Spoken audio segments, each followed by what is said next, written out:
everybody doing? Hello, hello. Welcome to the stream. And here we go. How's everybody doing? I think I got everything going. Yeah, running. All right, we got YouTube going. We got Kick going. We got Twitch going. Everybody's here. Well, I'm here at least. So, how's it going? Let me know if you're hanging out in chat. Otherwise, I'm just going to be kind of nerding out on some Raspberry Pi stuff today. So we got a Raspberry Pi. We got some smoke sensors that we're going to go through.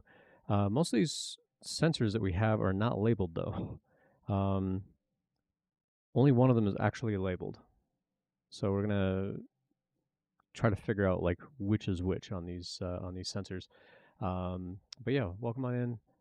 If you happen to come by, you can do exclamation point giveaway in chat, but that only works over on Twitch. So if you're watching over on Kick, got at least one viewer over there. If you're watching on YouTube, you will need to come over to Twitch to enter the giveaway. But feel free to come on by. We're gonna have some engraving stuff, maybe a dragon, stuff like that to give away. I've also been 3D printing some lightsabers ahead of Star Wars Day on Thursday. So these ones are just all in white. Hey, Antusha, good to see you. And I've got a multicolor one printing right now, which is basically going to be this color. I've got a bit of a gold stripe in there. So these are the Starlight filaments that we showed off on the stream on Sunday.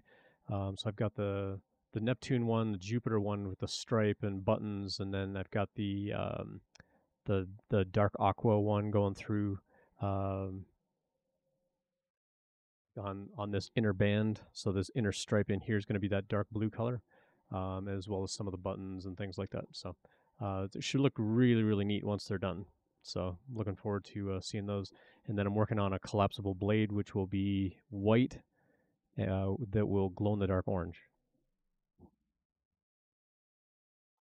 So we'll see how all that turns out. So yeah, so tonight for actually let's go over to some Star Wars lo-fi. There we go. So for tonight, we've got a Raspberry Pi set up. We unboxed it on Sunday, and oh, you know what? I do need to check something for the giveaway before we go too far there, because I do need to figure that out real quick. That one, this one. I'm curious. That's actually gonna work. No, I need to make another table. Let me duplicate that table and this one.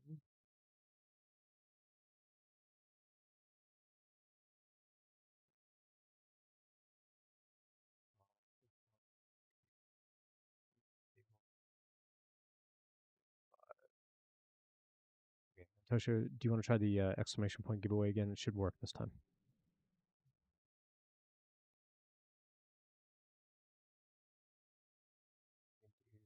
Let's see, so we got that one going.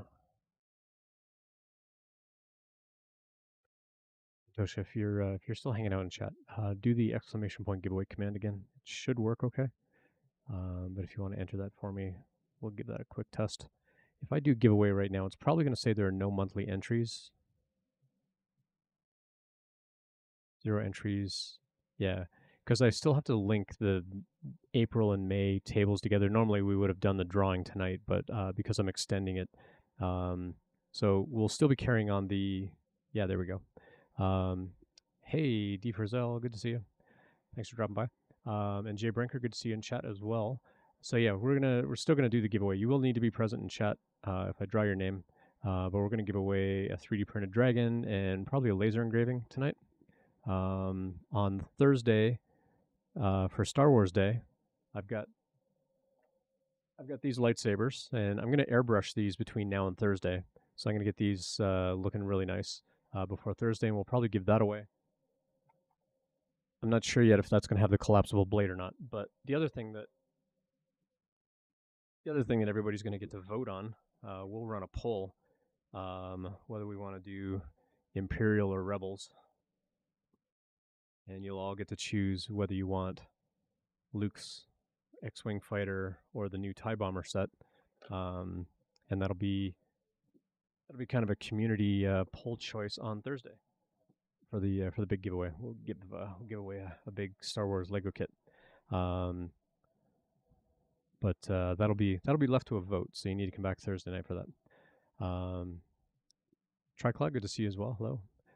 So yeah, so for tonight, for those that have hung around my stream, I've got 2 laser engravers, and they throw off a lot of smoke when you're doing a lot of wood burning and etching and stuff. So I picked up a pack of these smoke sensors, and let me show you what we got over on Amazon. Let's go over to this screen here and go over to this screen here. So this is the pack of sensors that I got. But what you can see in the image is they all look the same, except for this one in the pink, which I've got that pink sensor. But there's no label on it to tell me which sensor it is. And then there's this one with the gray band around it. I've got 2 of them with a gray band. One is labeled MQ9, and the other doesn't have a label at all. Where this one in the picture, if I can actually show the picture, it looks like the label says MQ7. So I've got one that's labeled MQ9. This one down here is labeled MQ9, but none of the... Oh, I take it back. They are labeled on the side. Okay, so that's the MQ135. Ah, sneaky, sneaky. MQ2. Okay, so they are labeled. All right, so let's get these in order. So I've got... This comes up as a pack of MQ2. So I have the MQ2. There should be an MQ3. Oh, that's an 8. That's a 6.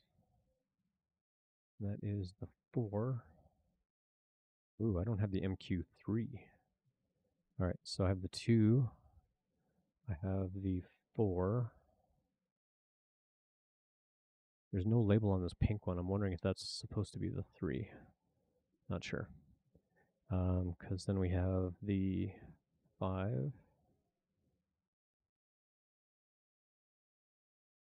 Got a 6, 7, and 8. There's the 6. Have the 8. Maybe that one's the 7. Have the 8. This one is labeled 9, and then we have the MQ135. Okay, so I think I've got them all except the MQ4, I believe. No, I have the 4. I'm going to guess that this pink one is supposed to be the 3. Anyway, these all measure different things. So they measure ammonia, aromatic compounds, sulfide, benzene vapor, smoke, other harmful gas, sensitive element concentration ranging from 10 to 1,000 parts per million.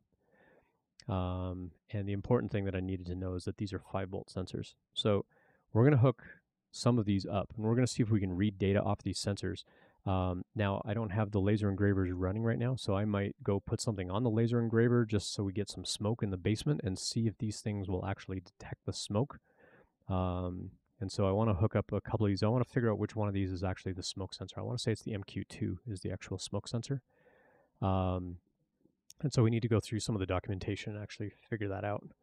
And then we'll get that wired up on the Raspberry Pi. We'll write a little bit of Python code to see that we can actually read that data in. I could burn some paper, yes. I don't want to burn, I don't want to actually set something on fire, though, because I've got a smoke detector over on this side of my workshop. And if it goes off, they all go off in the whole house. And they're, extremely loud. So I don't want the smoke detector to actually go off. So part of my theory is, on this side of my workshop is the laser engraver. And I want to set up a Raspberry Pi there. So I have 2 of these sets of sensors. So I want to set up some of these right next to the laser engraver. I want to set some of them up here at my desk because it's about at the halfway point to the actual smoke detector that's going to go off in the whole house.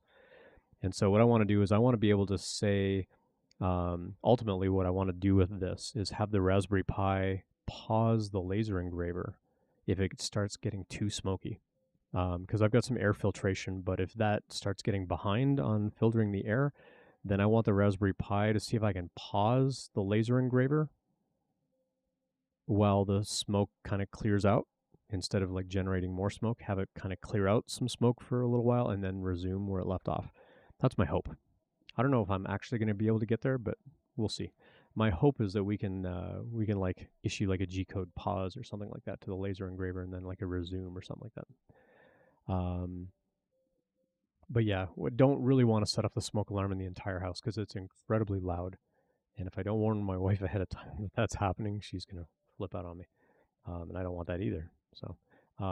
So what I want to do is hook them up here and then just start like a laser etch. And I might take the enclosure off just so we get more of the smoke right away. Just etching something on the laser engraver is not enough to set off the smoke alarm. So I'm not worried about just etching like a little 4x4 inch card or something like that. I'll just etch something on there real quick, um, and we'll figure that out. So I got to get these wired up, and so we're going to need to actually look at the data sheet for these sensors, figure out how do I actually use these in Python. How do I control the data pins and so on the Raspberry Pi and things like that?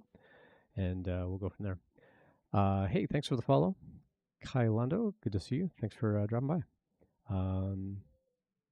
Cool. So that's kind of where we're at, where we're going to head. The pink one is the MQ3. Okay, sweet. I think the pictures are the same order as the product description. I hope so. The MQ9 is the carbon monoxide sensor. I mean, that would be a good one to know too. Like we have kind of the there's like it's not a valve, it's just a pipe coming up out of the floor in the basement where they actually do the carbon monoxide sensor. When you have like someone come over and actually do that in your house. So I might hook up another Raspberry Pi because I still have one of these Pico Raspberry Pi Pico W's. I may wire that up and just sit over there and detect that. So we'll see. Hard call that TIE bomber looks sick. Yeah, for sure. Cool. Thanks for dropping by, everybody. So we're gonna wire these things up. And so what I was saying is I wanna hook up a set of the sensors next to the laser engraver, and of course they're gonna go off like immediately. But I want to kind of log the data over time. So eventually I want to get to a point where I'm putting it into like a time series database of some sort, and then we can query that and start to build a graph of like how quickly do we see the smoke happening, and then do the same thing here at the desk. Have another Raspberry Pi with the same sensors with the same code, and that way we can see the two graphs and we can kind of see like how quickly the smoke kind of gets over to this part of the workshop, and then like how long I might have to you can kind of extrapolate from that, like how long do I need to laser engrave before the whole house smoke alarm goes off. Ultimately I need better ventilation in my basement, but that's basically what I want to do. You're right, RC, it is radon. You're right, not carbon monoxide. Yep, you're right. I don't know if any of these will actually do radon. That would be slick if it does. For those that know Colorado, there used to be a big plutonium processing plant in an area called Rocky Flats, and that's several miles away from where I live, but it's kind of close enough that that some houses in our neighborhood and our sort of area of town will actually get elevated radon readings because of the plutonium or whatever that's still in the ground and how they didn't clean it up properly and whatever. They have since cleaned it up properly, but anyway. Good times. So that's basically the what we're going to work through tonight is we're going to look at the data sheets for these sensors. I'm pretty sure the MQ2 is the smoke sensor that I wanted, but to buy just the MQ2, it was almost as expensive as buying this whole kit. This whole kit was $17, and I think the MQ2 alone, I think as a 2-pack was like $8 or $9. I'm like, I might as well buy all of these and hook them up. But I'm pretty sure it's the MQ2 that I actually want to look up. So we know that it's a 5-volt. It's a 5-volt, and these were primarily made for an Arduino system, and this is going to be running on a Raspberry Pi. So I also need to figure out the Raspberry Pi pin layouts. So RPi 3B plus pins. So we'll need to look at which ones are inputs and outputs, and then set those up as well as the ground and things like that. So I've got a couple of breadboards that we're going to hook some of these things up to. I got plenty of wires and so on that we'll be using throughout the night. So I'll kind of be like off camera from time to time as I'm wiring these things up, but then we'll get into writing some code and we'll go from there. So. Cool. And if I missed something from chat, please repost, just because I got a lot going on. We did roll over the fundraiser, so we're now raising money for STEM to the Future for the next 4 months. We raised almost $1,400 for Unloop, so thank you, everybody. Much appreciated for helping raise that money.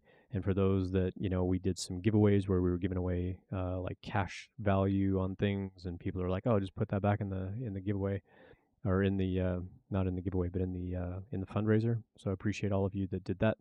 Very, very much appreciated. So we got all of those taken care of, and then I matched all those donations as well. So we got like $1,380 and change or something that we donated to them the other day. So yeah, big thank you to everybody that contributed to that. If you want to go check out STEM to the Future, there'll be a link. You can go check that out. I've already kind of vetted that company as far as like how they do their finances and things like that. So I'm pretty confident that that's going to work out okay. As far as like a good charitable group to give money to and support. Alrighty, so I've got the Raspberry Pi. This is the Raspberry Pi that we unboxed on Sunday. Over here, tiny little thing. And it's plugged in, it's powered on, ready to go, but we are going to have to figure out these pins and then get those pins wired into the breadboard. I've got external power on one of the breadboards as well. There it is. So this actually has an external power connector on it right now that we'll be able to use for connecting things. Just that way we don't have to power all of the sensors off the Raspberry Pi alone. The Raspberry Pi has a 3 amp power supply, but this is going to have its own, I think, 1 amp power supply, which should be plenty enough for a couple of these sensors. So I'm not going to wire up all 9 of them, because like I said, I'm pretty sure it's just the MQ2 that we want. So MQ2 smoke sensor. I'm pretty sure it's the MQ2. Yeah. It's a smoke and combustible gas sensor. It can detect flammable gas in a range of 300 to 10,000 parts per million. So we need to figure out like how does that actually work for this Arduino sensor board, as far as like how do we read the values and then how do we interpret the values? Because for the Raspberry Pi, it's just going to read a voltage back off the sensor usually, and so it's going to be a value of like 0 to 255.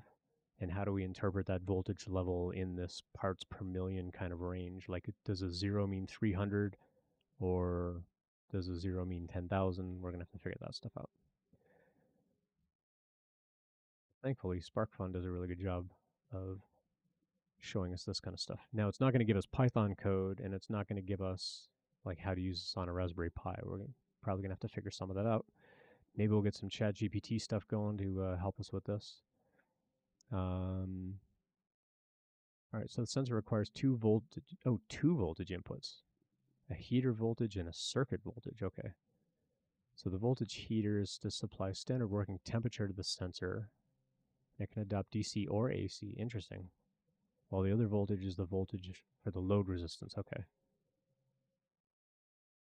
All right, and then we have a ground, and then we have probably the output, is what I'm guessing. So it looks like this is going to do CaH2, can't even read that. C3H8, air, CH4, alcohol, and smoke. So I'm mostly concerned about the smoke one. I don't even know what the other ones are. Anybody in chat wants to go look up what C3H8 and CH4 are, I'd be curious to know what those actually measure. So we'll go check these out.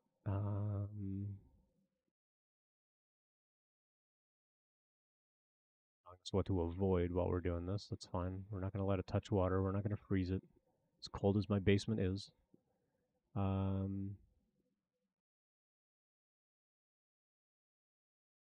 Oh, that's interesting. The sensor's resistance will drift reversibly if stored for a long time without electricity. This drift is related with storage conditions. Okay. Otherwise, we need to kind of let them sit, it sounds like, for a while with voltage to kind of bring it back, maybe.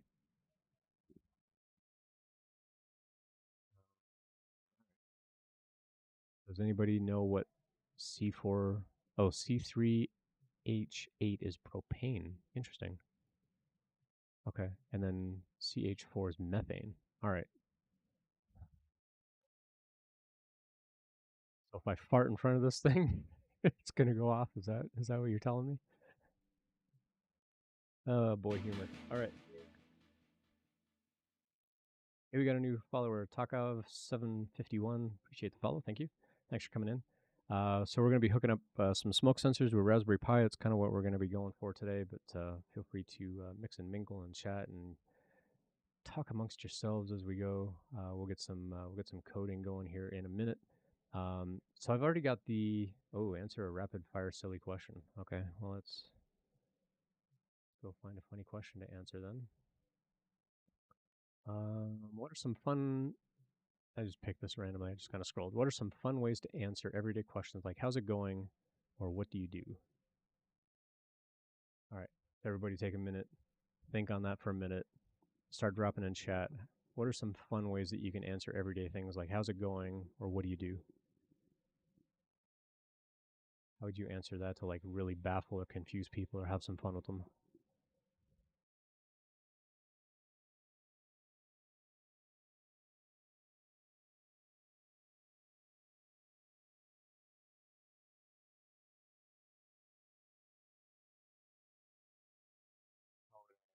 Some fun with "What do you do?"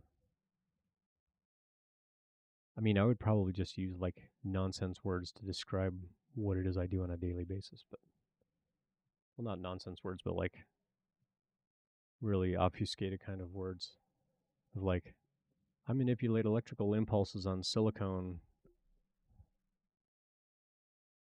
Talk about programming.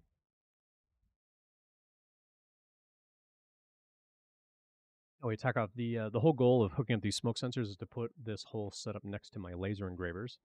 So I'm gonna build a setup with this smoke sensor, put it right next to the laser engraver, and then have another one here on my desk, so we can kind of map over time, like how quickly does the smoke get over here. And part of why I want to do that is because I want to make a series of videos about whether enclosures over a laser engraver actually help, and then for the enclosures that have like a hose, does that actually help? And if you put that hose through an air filter, does that actually help? And kind of compare like, hey, we've got these sensors that are like reading this data, and like, without the enclosure, here's how quickly I can smell the smoke at my desk. Like we're pretty much always going to smell the smoke right next to the laser engraver, but like, how quickly can I start to smell it here at my desk? But smell is kind of subjective, and so I want to measure parts per million for smoke particles. That's basically what I want to kind of work through tonight is how can we hook up this sensor um, to get this data. So if we look at the pins, we have voltage, ground, and we have an A0 and a D0. That doesn't help. And there's a couple of LEDs. So we have a power LED, and then there's a D out LED, which I'm guessing is the data output. So we've got pins on these. So I've got a bunch of male to female plugs. So we're going to get some of these wired up here. I try to find the longest of them to get the power and the ground going at least. So we've got our voltage.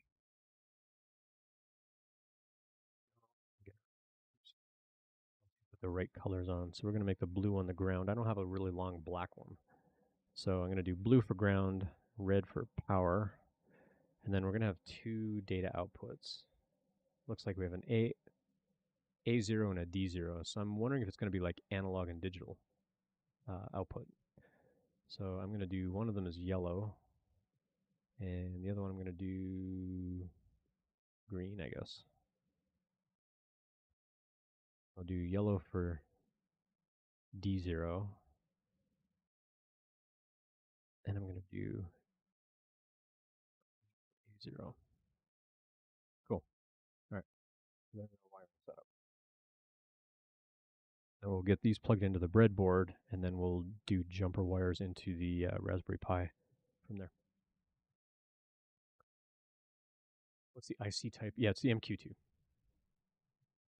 So yeah, that's what we're gonna work towards. The specs here though didn't give us a whole lot of information as far as like, here's some documentation. It's just here's an MQ2 sensor. Good luck. Um, so there's no documentation. Someone else was also saying that they had a duplicate of one of them, missing the labels. Looked like a duplicate MQ9. They were missing an MQ7. I mean, one of mine's not labeled as well, so I don't know if that is the MQ7.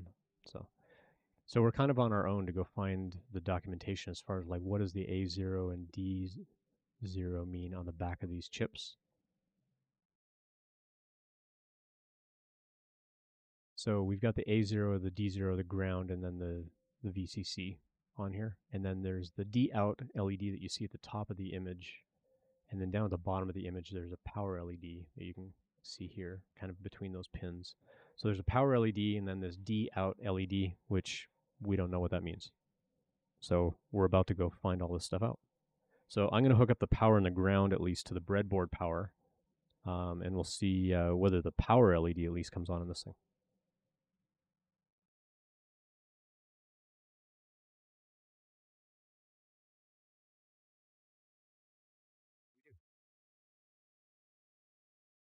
So you can kind of see next to my finger here. So the power LED came on, and it looks like the D0 or the D out LED, it just blinked off, but it came on briefly.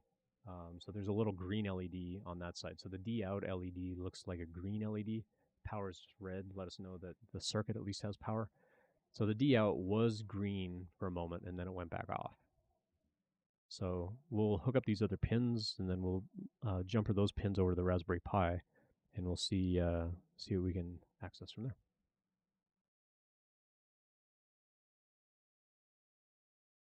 So again, the reason that I'm using a Raspberry Pi for this, sorry I don't have a camera on it. I suppose I could hook up a camera if folks want to see what I'm wiring up. Let me know in chat if you want me to hook up a camera. I've got cameras that I can pull in. Let me know and I'll hook one up so you can kind of see what I'm wiring up. My hope with this is, or sorry, the reason that I'm using a breadboard is because I don't want to wire them directly into the Raspberry Pi if I can help it. I would rather just jumper onto a breadboard just because I don't know how many of these sensors I'm actually going to end up using. Plus, I wanted the sensors to get their own power off the Raspberry Pi, so we're not worrying about the Raspberry Pi getting enough power, because the Raspberry Pi is going to have a lot of work to do as far as logging the data, and I'll end up ultimately write some API code for the Raspberry Pi to actually get the data off the Raspberry Pi. But let me know in chat if you want me to hook up a camera. I can do a camera if anybody wants to actually see what I'm doing. So A0 is analog out, digital out. That's what I figured. You just read the data sheet? Sweet. So do I hook up both to the Raspberry Pi? So Takov, do you think I should hook up both the analog and the digital to pins on the Raspberry Pi? Because we'll have access to both. Let me open this up in its own tab here. By the way, you see over here as well, do exclamation point giveaway. We're going to do a couple of giveaways tonight, and every entry is going to get you into a giveaway for this really big blue dragon that you see behind me here that I've been airbrushing and custom painting. So we're going to be giving that away on May 13th. So feel free to do exclamation point giveaway. We'll track all of that stuff. So we have just GPIO pins, I guess. So we should be able to read those in. We should be able to configure those as digital or analog on a Raspberry Pi, right? I don't think that Raspberry Pis are digital only. May want to try both? Yeah, okay. Depends what I want to process. So yeah, that's what I don't know. They're both just going to give some representation of output voltage, which is going to give us some kind of representation of this parts per million, like 300 to 10,000 parts per million of what it's actually detecting, which we don't actually. Is it here in the data sheet? We saw it somewhere. Here it is, 300 to 10,000 parts per million.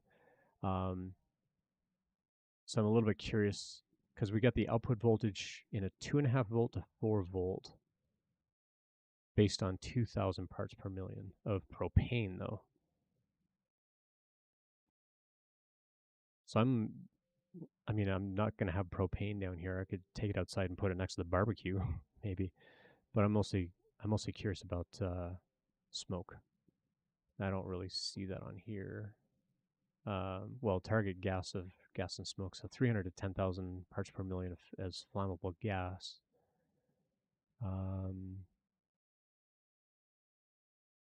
Yeah, so I'm kind of curious, like, what kind of reading are we going to get, and then how do we interpret this voltage level as parts per million. Like, does 2.5 volts out mean we're at the 300 range, and something in the 4-volt range means we're all the way up to 10,000 already? So we'll have to read the sensor a little bit. Doesn't seem to be up to date. You'll find a Medium article about this. Okay. It has an outdated Python library, but the essentials seem to be there. Okay, sweet. So yeah, so I'm totally cool with backseating and offering suggestions like that. So that would be awesome. So we'll go look up medium.com and we'll look up the MQ2 smoke sensor and Python. Oh hey, Raspberry Pi 4. Well, I'm on a Raspberry Pi 3 because you can't buy a Raspberry Pi 4 without like selling a kidney these days. Suitable for detecting LPG, ibutane, propane, methane, alcohol, hydrogen, and smoke. Yeah. Again, I really only care about smoke. Yep. Good with that. Okay, so they've got a lot of other stuff going on here. Kind of curious what else they have in the circuit here. Take a peek at that. Oh, logic level converter. Oh shoot, am I gonna need all that?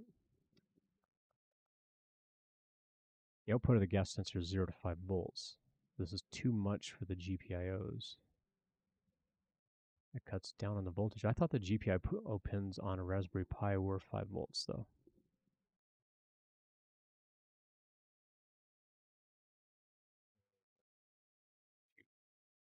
I don't think I've got a logic level converter. I'm pretty certain that I don't have this.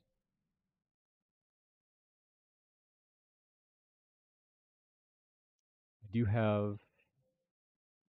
have like a buck converter, but that's going to convert the voltage as is to be a constant output. So it's not really, it's not going to be proportional. I want to go digital. Okay.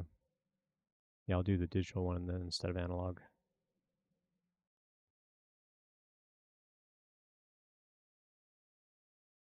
Analog, which is 0 to 5 volts with a resistor, then a resistor 440.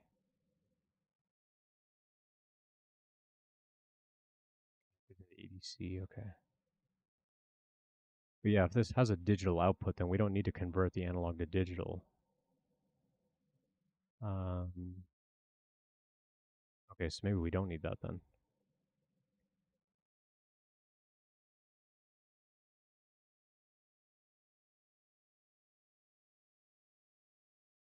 The SPI interface on the Raspberry Pi. Okay, I might have to go do that real quick.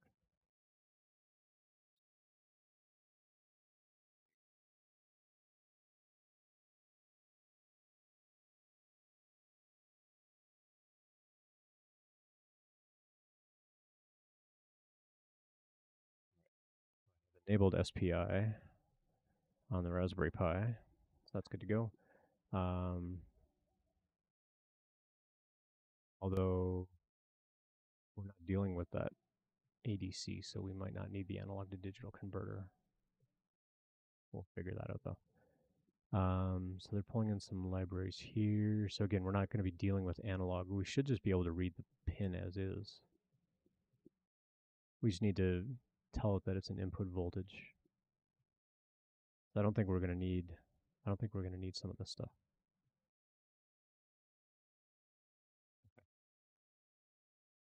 Uh,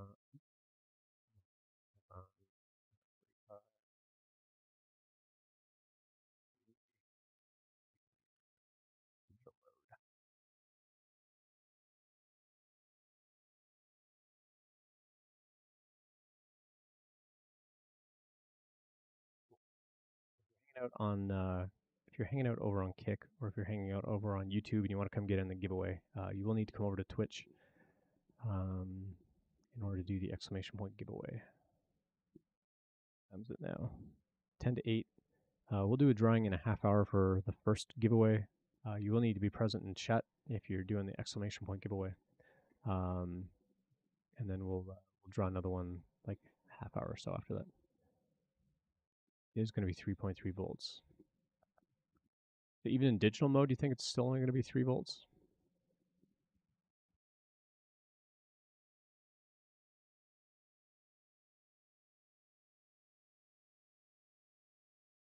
Well, let's go over to the search.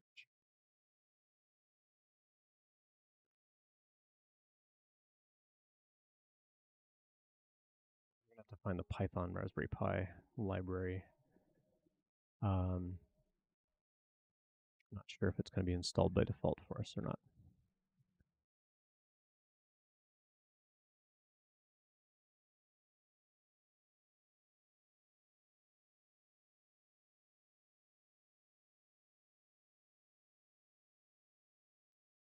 FreeRPi GPIO. Oh, it is installed already. Okay, so we should be good to go for that. Can you send it in a link? Yeah, you're welcome to post a link in chat. That's fine. Let's test this much out at least. Let's see if we can at least import that GPIO library and see whether that even works. If I do Python, oops, free smoke.py. All right, we don't get an error, so it imports that GPIO library just fine. Method 2 is about digital output, pretty straightforward. Okay, cool. Yeah, feel free to post that in chat.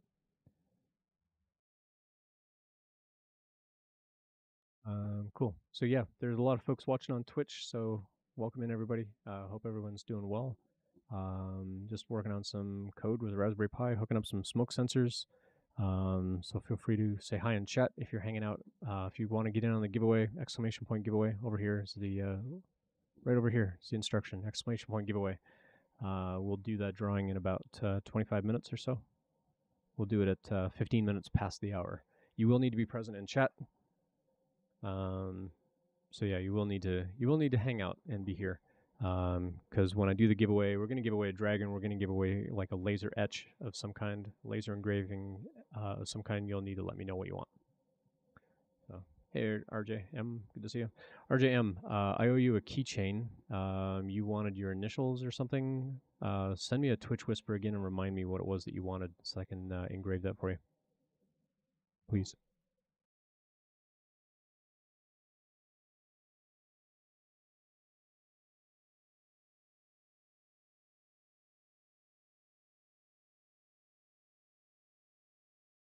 So let's figure out the Raspberry Pi pins.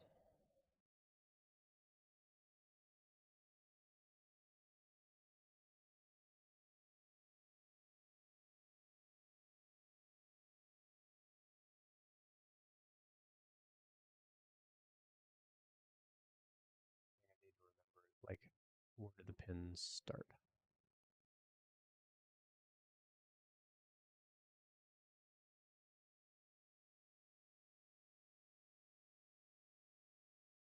That's what I need. So I'm going to try, I'm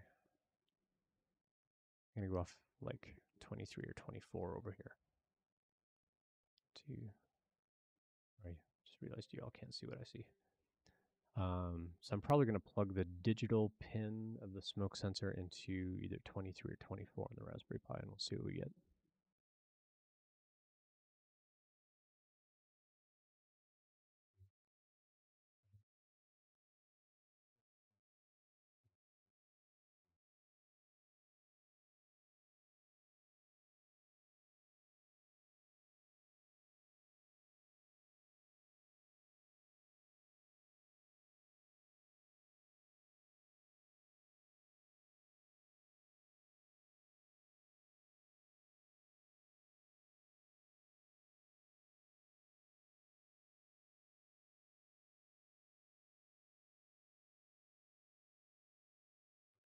Plug it into the 9th pin, so 1, 2, 3, 4, 5, 6, 7, 8, 9. So it's on GPIO 24. So I've plugged the digital output of the smoke sensor into GPIO 24. So we'll need to know that over here. Let's go figure out some code over here. So we do need to do the set board. Pin 24 is BCM channel GPIO 8.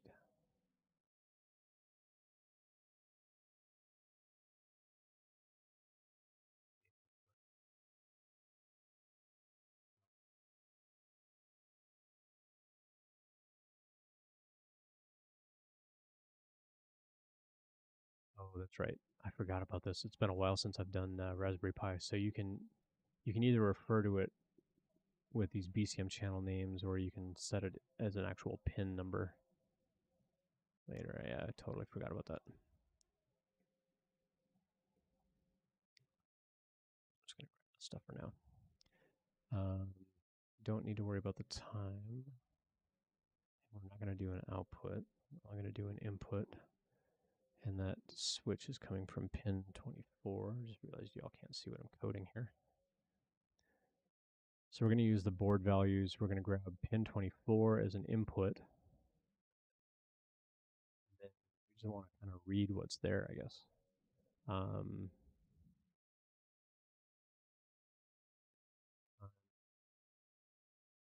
Do something like for I in range of 10. We'll do this over like 10 seconds. Do a GPIO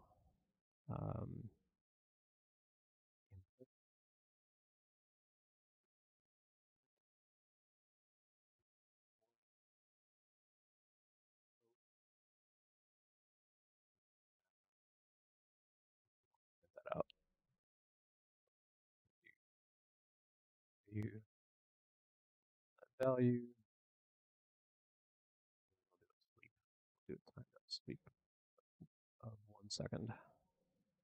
So hopefully if we run this, we should get some kind of GPIO value every second for 10 seconds.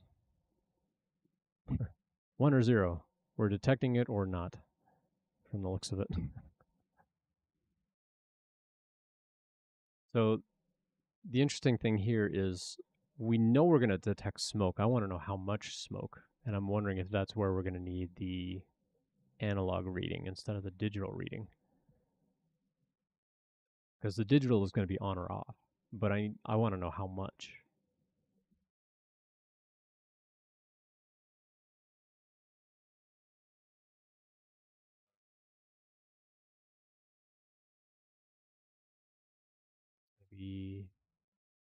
That's definitely going to make it a little trickier. Because I don't have that converter. I mean, I could order one, but I didn't think I was going to need it. For some reason, I had it in my mind that Raspberry Pis could read 5 volts on their pins. That's also why I'm thinking, like, if... Hey, thanks for the follow. Brian, thanks for coming in. Let me know how you found the channel. Always curious how folks find the channel. That really needs an analog to digital converter. Okay. Yeah, I'm pretty sure I don't have one. I have a lot of electronics here, but I'm pretty certain I don't have an ADC. All right, so I'm going to have to order an ADC then. Well, that stinks. Oil again. This is like the second Tuesday in a row where I wanted to do some live coding and I got like stymied on something. Part of me is thinking though, like if a low voltage value means it doesn't detect smoke and a higher value means it does detect smoke, do I risk a Raspberry Pi and like try to read the analog value anyway? It says you need that ADC hat. Okay. Well, that stinks. And I certainly don't want to risk blowing up a brand new Raspberry Pi. Do I have an ESP32? I do. And I've actually got the Raspberry Pi Pico W, but I would have to flash that for MicroPython. But I should have an ESP32. I don't know that I have the Arduino software on my system though. Does the ESP32 read 5 volts? Because I could go grab an ESP32 and we could just work off of that. I'd just be working in C instead of Python. But like I was really hoping to do this on a Raspberry Pi because ultimately I want to write an API around it. ESP is also 3.3. Okay. Hey, Polar Filament, good to see you. What's the detector? It's an MQ2 detector. It's a smoke detector. So we're working with. So I picked up this set of smoke sensors for my laser engraver. So just for the sake of new folks coming in. By the way, Polar, I think I ordered some filament off your site the other night. If you're the actual filament vendor, I've got I've got 2 laser engravers, and I wanna set up a smoke sensor right next to that, which I know is going to detect smoke right away. I want to put another one here at my desk, so that I can kind of compare like how strongly or how soon does it detect the smoke there? How soon does it detect it here? Because my desk is about halfway to the smoke alarm that sets off the whole house. As far as like if that one goes off, they all go off in the whole house, which I haven't had happen yet. But I want to be able to say like when my desk detects like a certain level of smoke, I want to see if I can like send a G-code pause or something to the laser engraver and tell it like, hey, just pause for a minute and then like resume once the smoke level comes back down. Because I do have some smoke filtering and things like that, but it can often get pretty backed up if I'm doing a lot of laser engraving. So. Demios, good to see you as well. Asked a while back how to negotiate a raise. Your advice on set a high amount. Ask them what skills are expected for that amount. It worked great. Sweet. It was an awesome way to get or set hard expectations and timelines in the negotiations. That's awesome. I'm so happy to hear that. Thanks for coming back and checking that out and letting us know. Appreciate that. Thank you. I always love hearing back from folks. So on Sundays, for those that are also dropping by that are new, on Sundays I help folks with career preparation, interview prep, negotiation skills, resume reviews, all that kind of stuff. Tuesdays I kind of nerd out on coding, and then Thursday I get into like 3D printing and airbrushing and kind of the creative side of things. And the big floof wants to come say hi to everybody. So this is my buddy Riker. Hello, Pupper. Hi. What are you doing? You want to say hi to everybody? Nom nom nom nom. This is Riker. He loves coming by and saying hi to everybody. Oh, hello. Hello. Hi. What are you doing? What are you doing? I'm busy. I'm busy. Bye. I swear it's like he knows I'm streaming because he's pretty sure I'm going to give him a cookie. But I gave him a cookie right before dinner, so you already had all your treats for the day. No, no more treats. I'm all done. But yeah, Polar Filament. I heard about your channel from Royal Nomi and BC to 3D. They were raving about your filaments, so I went and checked it out. I think I've got like a kind of a dark blue gray color. It's got space in the name. I don't remember exactly what it was, but ordered a roll. It's already on its way. So thank you for having filament available. Just catching up on chat here. So one tutorial you saw says connect a Pico to MQ2 straight, and it gives 3.3 to the MQ2. But from what we're seeing, though, the input voltage has to be 5 volts, not 3.3 volts. Chewy's asking, I have a project I could use help on. It's tip shaping via G-code. I mean, you can ask, what kind of tip shaping are you doing in G-code? Yeah, feel free to drop it. You met them at Rocky Mountain. I was also at Rocky Mountain. I don't think we met. I was the guy that had the Mark IV and the bamboo next to a giant Voron with all the dragons and stuff like that. We're going to give away a dragon, so get in on the giveaway just like Mark H did. We're going to do a giveaway in about 12 minutes. We're going to draw a name, and we're going to run a poll to see whether people want a dragon or something laser engraved. And whichever one wins, that's what we're going to give away. And then the recipient will need to be in chat to let me know what you want, because I've got a whole bunch of 3D printed dragons back here that we're going to give away. And every entry into that is going to give you an entry into a much larger dragon that I also had on display at Rocky Mountain as well, that I've airbrushed, that we're going to give this away on May the 13th. So every entry that you get in these daily giveaways is going to give you an entry to this larger dragon that we're giving away on the 13th. So, hey, Bets, good to see you in chat as well. So my side project now is to write Rust code to a Kobo ebook reader to act like a Stream Deck. Sweet. Ebook reader would send touchscreen coordinates over a WebSocket. From there would be a daemon on PC, which would send back a picture to show on the ebook screen. That's kind of cool. That sounds really neat. I haven't played with Rust at all. Aside from like, I was trying to... Welcome. CM Griffing rating in with 55. What's up, Chris? Thanks for dropping by. Hello, everybody. Big thank you to Chris for dropping in. So everybody that raids into my channel, you also get put into a separate giveaway. And so I'm drawing a name out of everyone that raids in once a quarter, and I'm gonna do something really special. So last quarter was Madeline of Rivia, who now goes by Madeline Patience here on Twitch.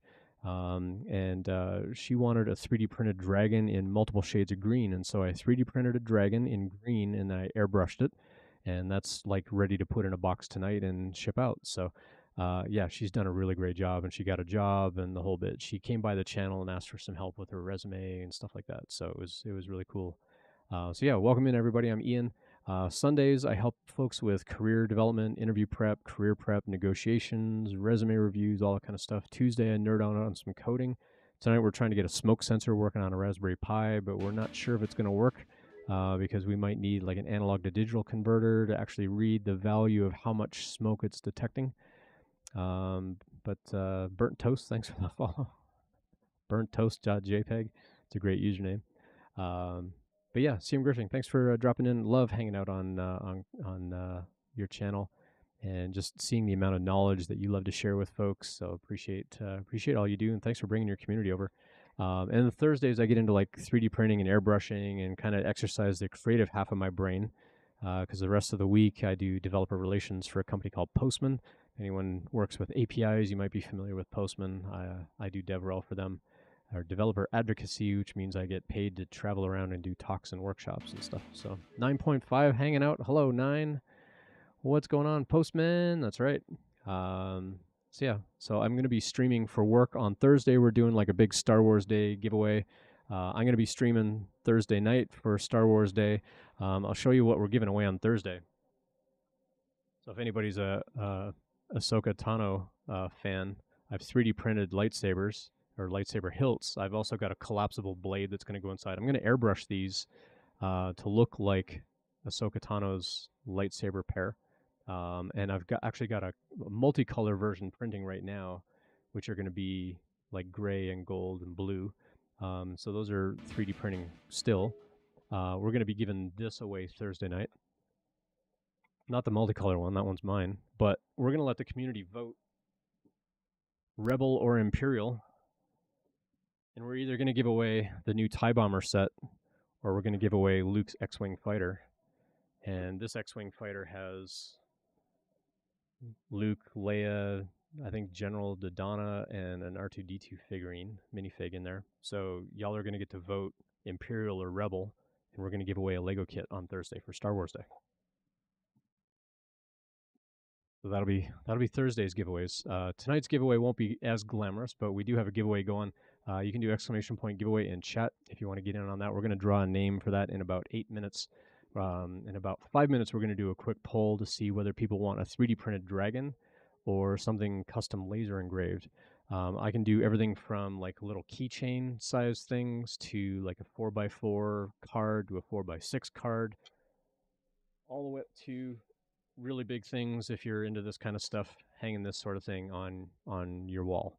And so I've got like a lot of these things that I can laser engrave and send these out. I actually had someone win one of these the other day, and I'm going to custom engrave something for a family member's upcoming wedding for them. So all kinds of fun stuff that we can give away. I can do everything from like little emoji faces on the keychains to smart-ass little remarks like, where did I leave my keys? Right where you left them. Stuff like that. So anyway, so that's the kind of stuff that I get into on the stream.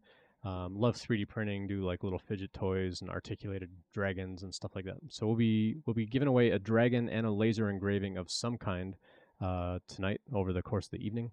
But I really want to try and get these smoke detectors going if we can. So sorry if I've missed stuff here, but let me catch up. Polar Filament's asking, do I have 2 resistors to create a voltage divider? I do, yes.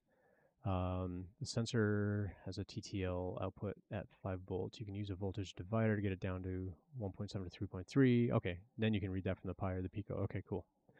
So sweet. Yeah, I can go grab some resistors. I think we saw that in the data sheet, actually, or we saw it on this Medium post. I think they were talking about setting up that voltage divider here. So I just need to figure out what the resistor values are. I've got like boatloads of resistors I can go grab. I think here it is. The 220 ohm and a 440 ohm. Yeah, I got plenty of those. In this Medium post, it looks like they were putting it through an analog digital converter, but the sensor that I have has an analog output and a digital output. So I'm not going to have to put it through a converter, but it is going to need this voltage converter kind of setup. So if anybody can help me figure out, looks like both, well, so we have a voltage in, going to a resistor, voltage out, going to a resistor, going to ground. In, voltage out. I mean, these are all the same diagram.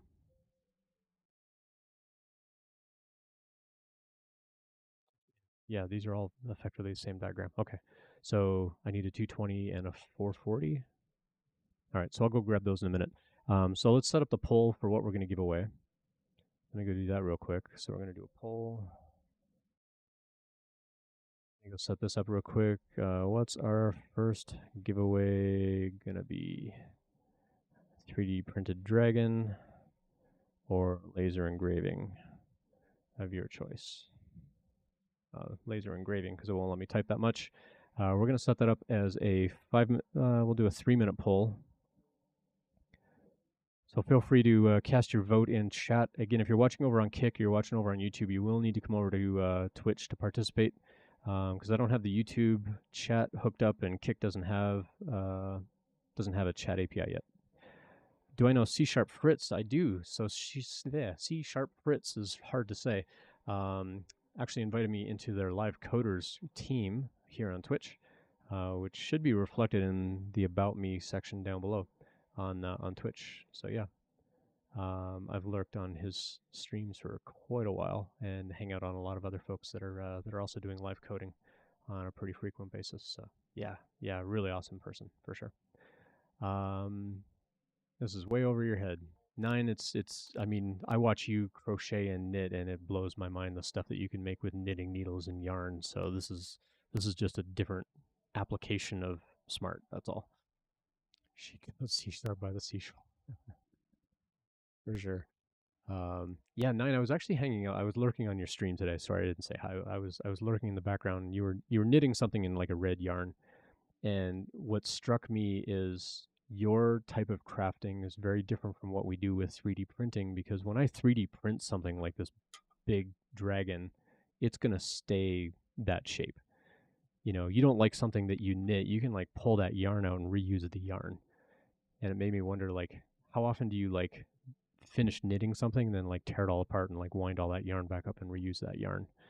Or is it like once it's done you like sell it on an Etsy store or anything like that? So anyway, so yeah, let me tell you a little bit more about the giveaway. So go vote on what we're giving away here. So this is the giveaway that we're doing on May 13th. It's this massive 3D printed dragon. I do have pictures of this on my Instagram if you want to go check it out. The lights don't do it justice here, but there's a lot of gradient paint on the wings. It's just the lights kind of reflect off the shiny paint, so it's not as nice to see on the camera, but it's pretty big. It's about 18 inches long. It's about 14-inch wingspan across tip to tip, and it's about 10 inches tall or so. So every entry that you do, exclamation point giveaway that you see like up here, exclamation point giveaway is going to give you a drawing into today's giveaway, but that's also going to give you an entry towards getting this dragon. And we're going to give this away on May 13th. So yeah, get in on the giveaway, and I'll ship this to whoever wins this on the 13th.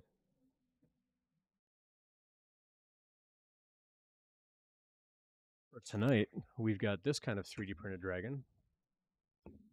I've given away a ton of these through like Moco Loco and other giveaways and so on. So this is the Flexi Factory dragon. So we've got this guy. He will stand up on his own, I promise. Just have to hold kind of still. This is their Imperial Dragon model. And I've got this in a lot of colors. I got like a whole gaggle of dragons over here. So if this is what we're giving away, then I will show some color combinations. And whoever name I draw, you'll get to choose which color you'd like to get. If that's going to be our first giveaway. I haven't been paying attention to chat to see who's winning. Oh, it's a tie. Are you serious? All right, we need a tiebreaker. Um,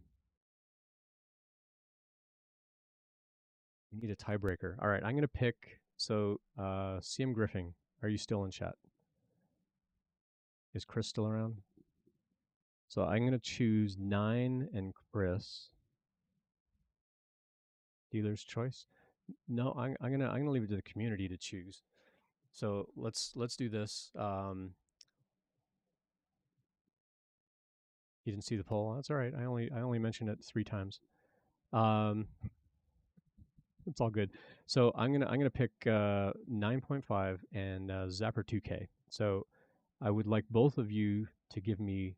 So I'm thinking of a number from 0 to 100, and whichever one of you is closest, you're going to get to choose. Are we giving away a dragon or are we giving away a laser engraving for the first of the 2 giveaways? So give me a number from 0 to 100. So Zapper 2K and 9.5. Each of you give me one number between 0 and 100. And whoever's closest, you get to pick the dragon. Or you get to pick, are we giving away a dragon or a laser engraving? And then we're going to actually draw. So no pressure. All right, Zapper 2K says 80. Mark H throws pi out there. All right, good times. So 9, give me a number from 0 to 100. And then this person will get to choose what the prize is going to be that we're going to give away.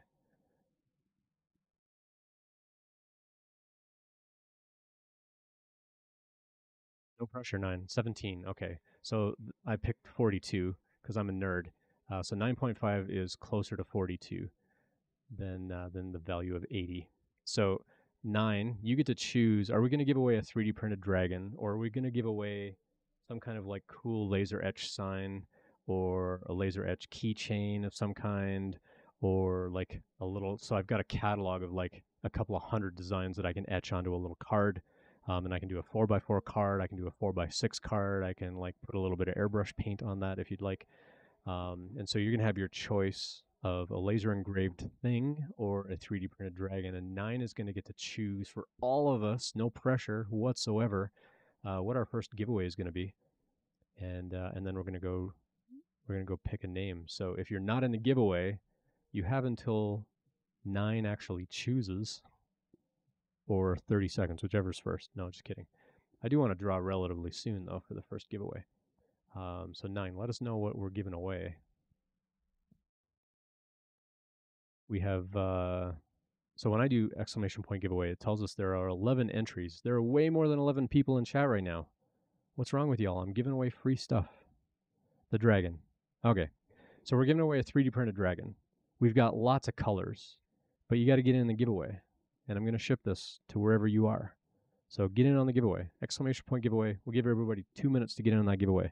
So when my clock turns to 20 minutes after the hour, we're going to do a giveaway. So y'all got 2 minutes. You entered. You did enter. How about that? Polar Filament's going to get in there. Polar, when your filament comes in, I'm definitely printing a dragon in that space blue kind of color, because that's a really cool, like, really neat sort of dark cobalt kind of gray blue color. Looks pretty cool online. So yeah, get in on the giveaway. I'm going to hydrate here for a moment. I can't tell you what I'm drinking, but I'll give you a hint.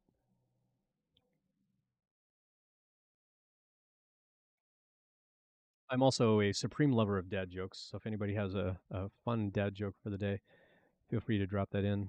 Otherwise, I will regale you with really bad dad jokes. DC Sublime, good to see you. Jay Brinker, good to see you in chat as well. What is as big as an elephant but doesn't weigh anything? It's shadow.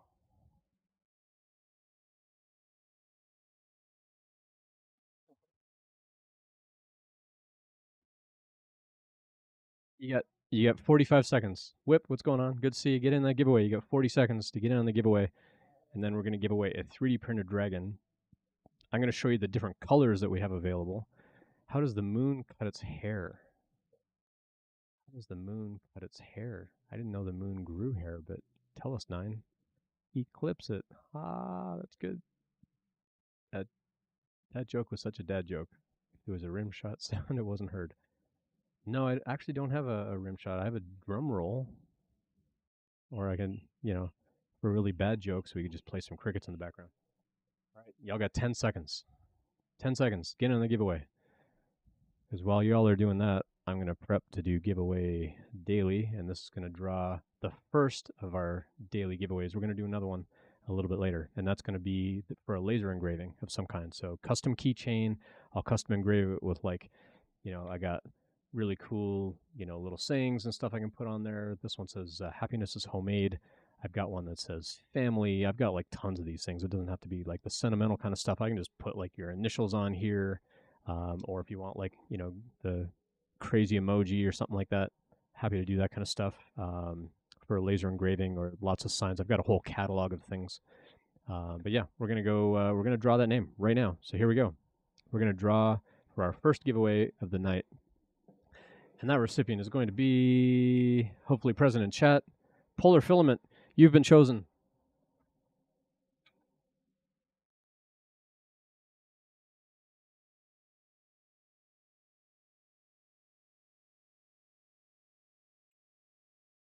Polar Filament. Since you're into filaments, I don't have any of your filament at the moment, but it was a joke. You can't take things, double it, and give it to the next person. Double it.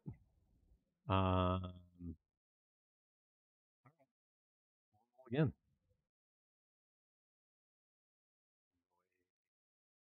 Daily. Actually, let me go. Let me go. Since you don't want to be in the giveaway, I will go remove you from that giveaway. Um, but I'm looking forward to getting your filament in the mail pretty soon. All right. All right, we are redrawing.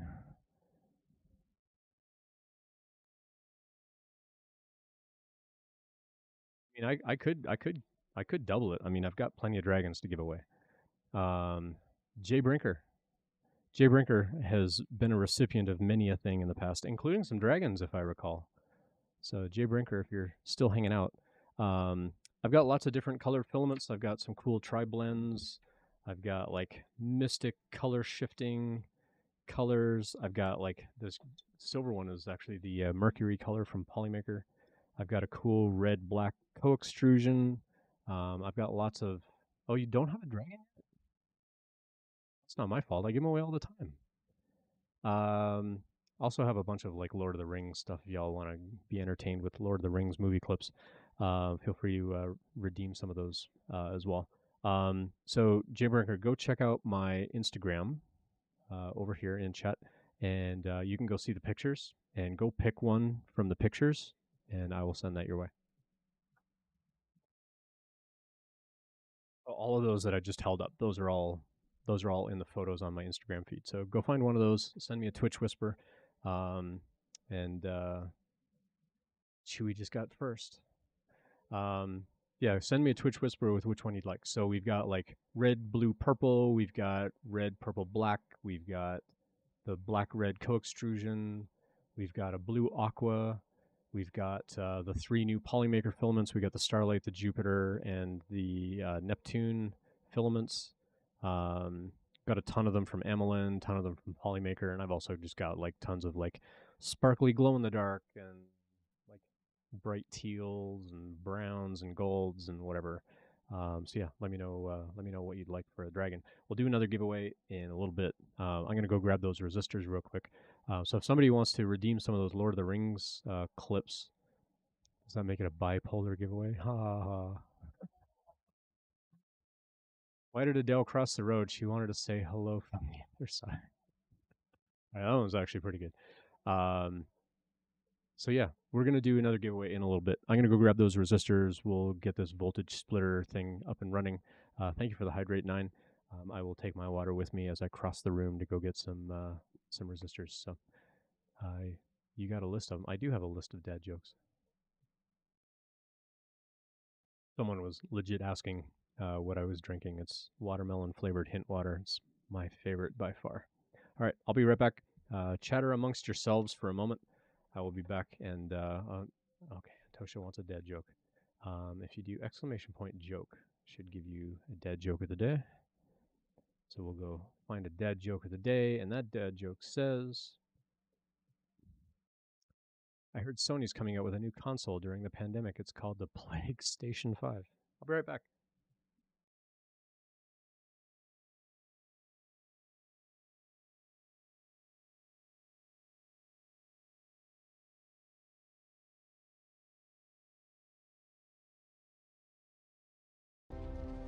You have my sword. And you have my bow. And my axe.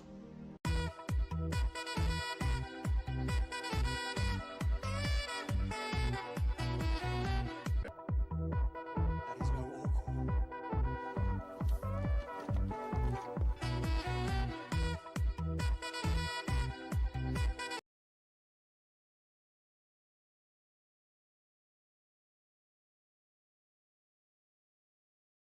You have failed.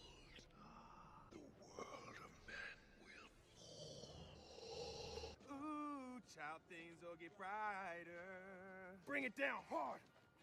Someday. Do not come between the Nazgul and his Dance off, bro. Me and you. fool. I'm distracting you, you big turd blossom.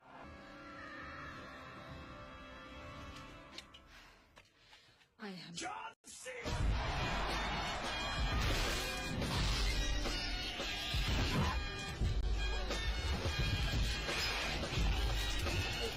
You found the lamest of the Lord of the Rings videos that I have. Hey, it's fun. I love the little dance-off scene, especially with Guardians of the Galaxy 3 coming out. But yeah, the John Cena thing just doesn't quite hit as funny. But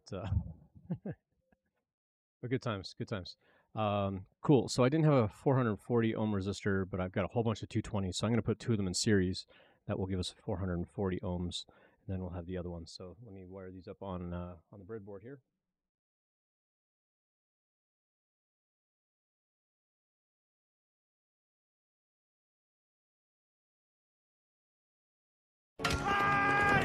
Ride to ruin, and the world ends. This one is my favorite.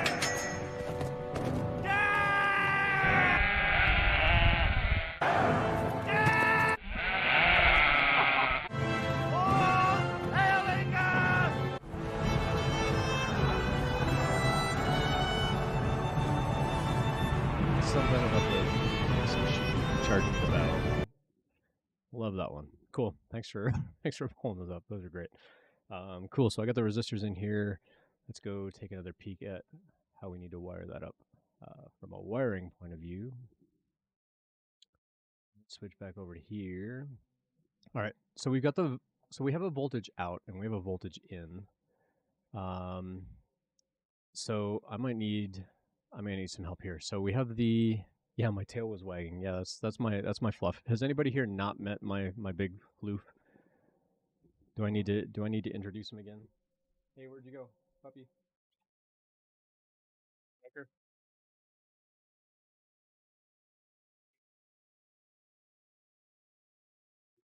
He wouldn't call when I called his name, but when I said Cookie, he was happy. Get up here.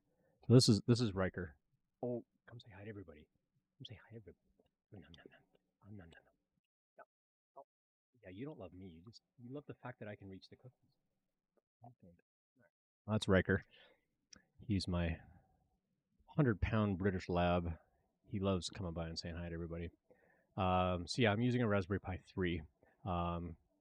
I still need both of my kidneys, so I couldn't afford a Raspberry Pi 4, but I did buy a Raspberry Pi 3 kit recently, and I'm actually part of tonight is actually the unboxing / review and stuff like that. So I'll be grabbing clips of some of the stuff that we're working on tonight, and getting some video and photos and stuff to do a product review for them.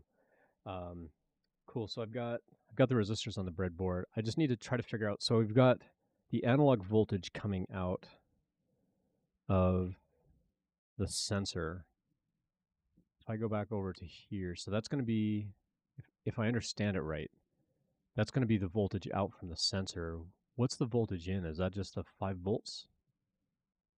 Like, is the voltage in just the 5-volt line, and then the voltage out coming from that? Like, at some point, this has to go into the Raspberry Pi.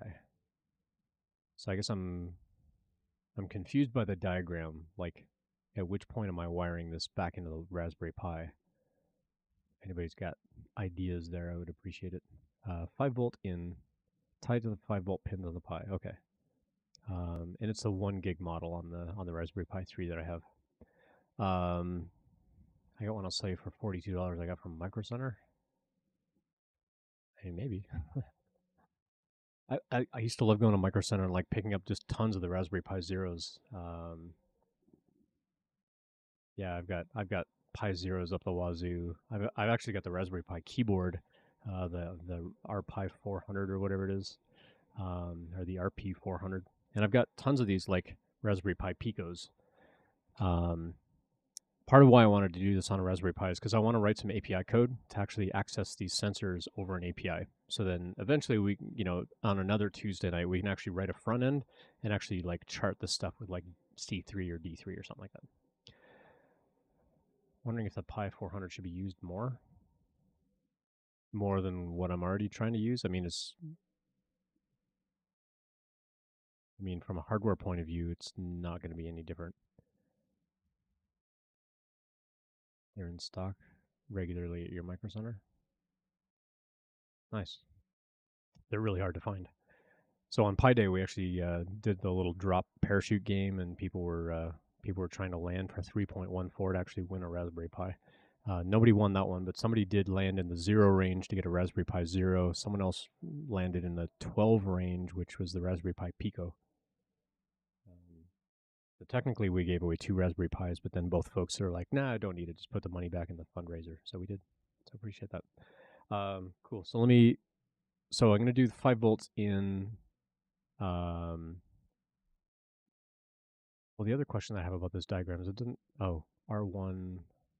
R2 must be double the value of R1. Okay, so R1 is going to be the 220. R2 is going to be the 440.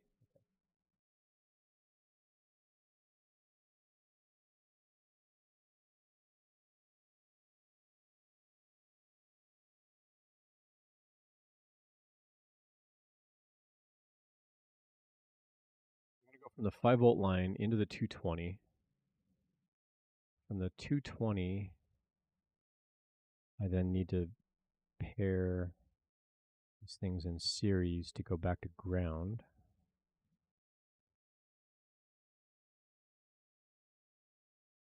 The V out coming from the sensor, but at what point does that V out, like, how do I tie that back into the pin on the Raspberry Pi? Because I want to be able to read that value on the Raspberry Pi. That's where I'm confused. So the voltage in is the 5 volt line. The V out is coming from the sensor. Does the ground, instead of going to ground, does that go to the Raspberry Pi? I think that's where I'm confused. Never had to try to explain a schematic over text before. So the resistor forms a chain, went into the D0 pin on the sensor. Yep, the middle pin goes to the UART receiver pin on the Pi. The bottom of the chain goes to ground. So the middle pin of what?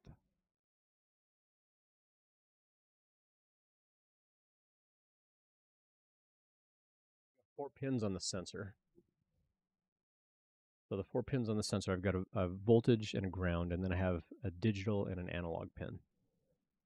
And so I want to go from the analog pin into these resistors, and as I understand, that's going to be the voltage out that's coming into where I'm setting up the resistors. So then I'm trying to figure out from there, if I go from that analog out to that midpoint here, so that V out is coming from the sensor, like that. And so I've got all this wired up to then go to ground.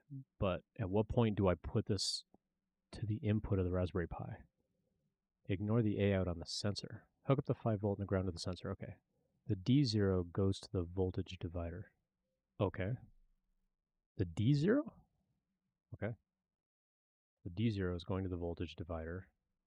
And then does A0 then go to the Raspberry Pi?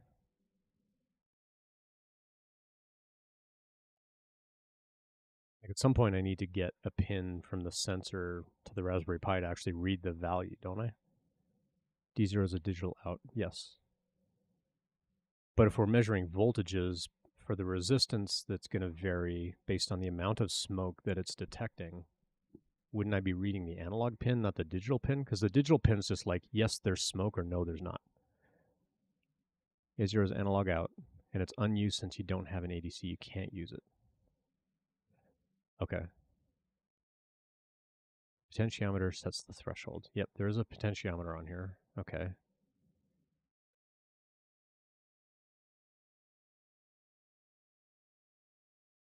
By the way, I really appreciate everybody writing in the notes on this stuff. It's been a minute since I've done these kinds of sensors. Still trying to figure some of the stuff out. All right, so let me get the wire or the power and the ground back to the sensor. Power, ground. These wired back in on the sensor.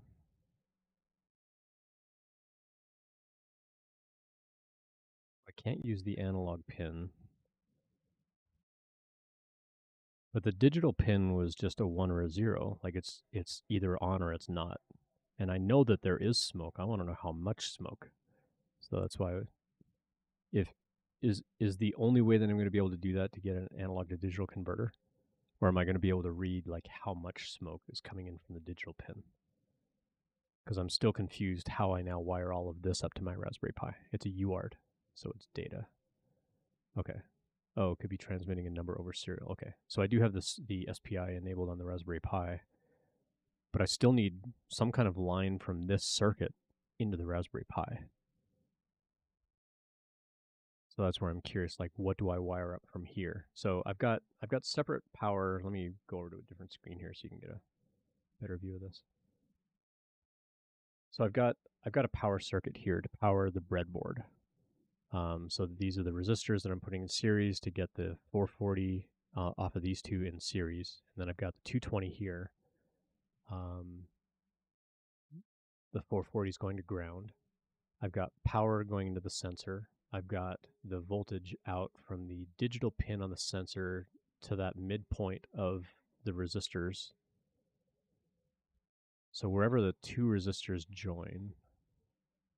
Okay, so I'm also looping from that point over to the Raspberry Pi. So the voltage out from the sensor is also, that point is also going over to the Raspberry Pi at that point, is what you're saying, if I understand that right.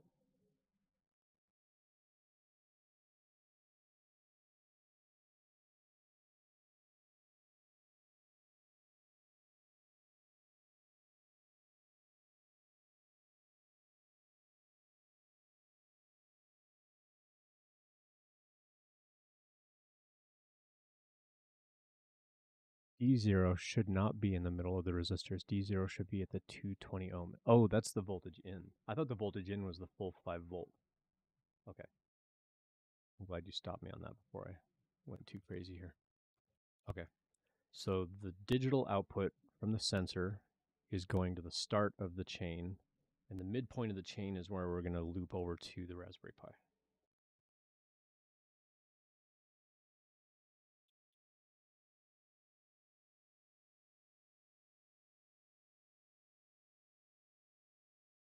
All right, we are powered up. The lights on the sensor are coming on, so we have both the power and the green LED are both on the smoke sensor. So let's go switch over to our code view here. Let's see what we actually get when we call this code. So a lot of zeros.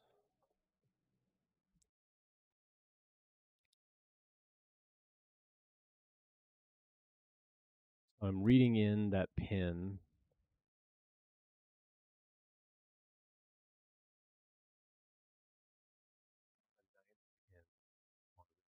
That's the pin that I'm intended. 1, 2, 3, 4, 5, 6, 7, 8, 9. Yep, so GPIO 24. Should I be using a different pin other than GPIO 24? Because you were saying something about a UART pin. So I have it hooked up to a UART receiver pin. GPIO 15 is one of the receiver pins. Okay. So let me go find that one. So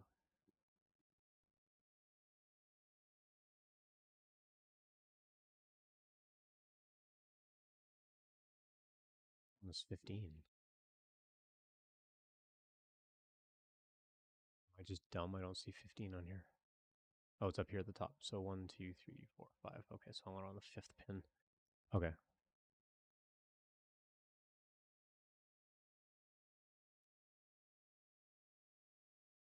Okay, so that's plugged in there. So now I got to modify the code to use that pin instead. So it's set up on the board. So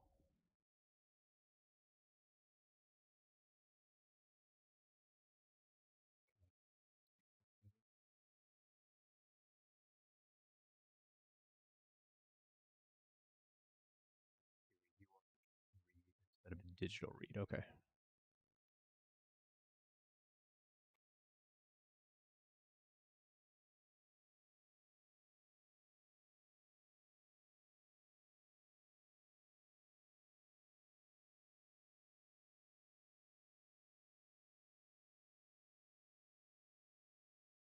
Interface, serial. Well, I have SPI turned on. Looks like I need to do serial as well. So let me go turn that on. Interface options, serial port, accessible. Oh, I don't want to login shell over serial, but I do want the serial port hardware to be enabled. Okay, so serial interface is enabled. Oh, I got to reboot. Okay.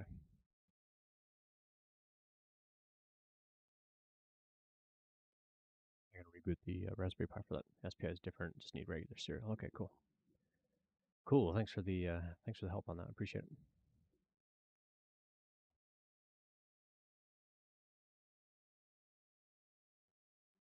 To go mark Jay Brinker on our giveaway. They're going to get a dragon of choice. Cool. So keep doing exclamation point giveaway. If you're still hanging out in chat, I will ship these anywhere. If you are international, I will cover part of the shipping. If you are domestic, I will ship anywhere in the domestic U.S. But if you're outside of the domestic U.S., I'll cover some of the shipping. So we'll talk about like where you live, and we'll figure something out from there. All right, so let me get back into the Raspberry Pi.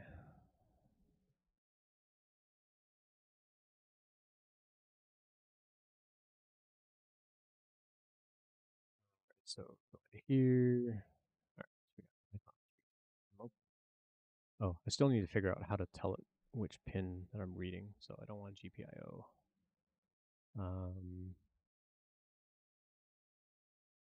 We got that.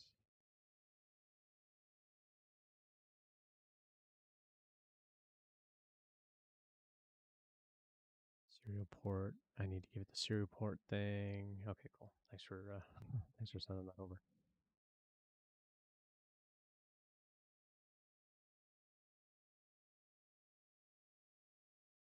I need to do this GPIO setup. I'm guessing no.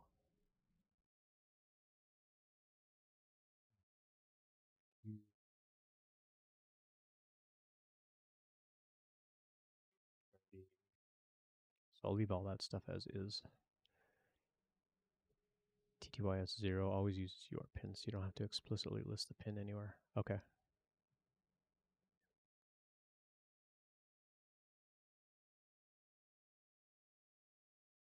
So I imagine I'm going to need to do some sort of like import on the serial library.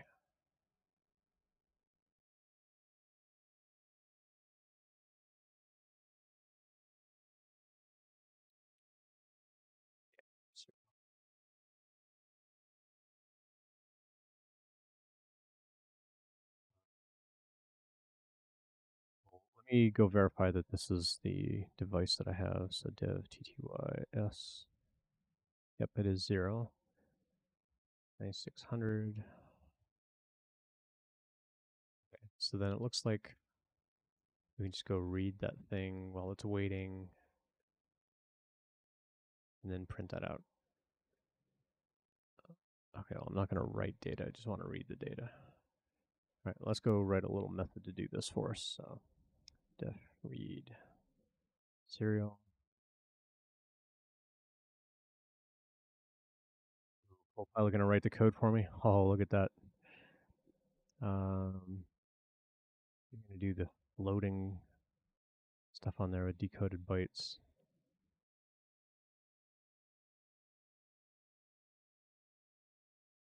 So let's do serial bytes equals none.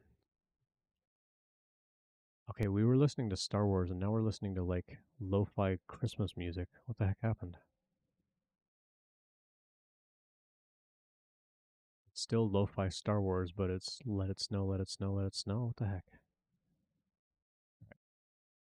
We'll put some regular lo-fi then if you're going to pull that on me. It's not Christmas time. So let's fix the quotes around here so we actually get the right name.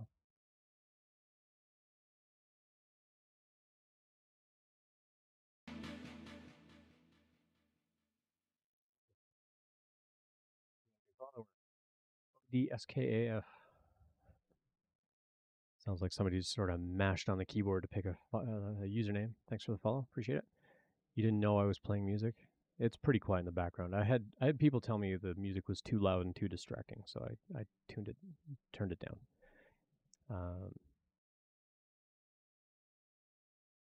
Cool. So I think we got the code to read the serial. CS. Can I call you Kai? Thanks for the follow as well. Appreciate all the new follows. All right, so we don't need that. We got our baud rate. We'll set all this stuff, and then in here we just want to read that serial port. So we'll just read serial, and hopefully get a value back. Fix our indentation here. Oh, I'm gonna have to pass that in. So let me pass in that.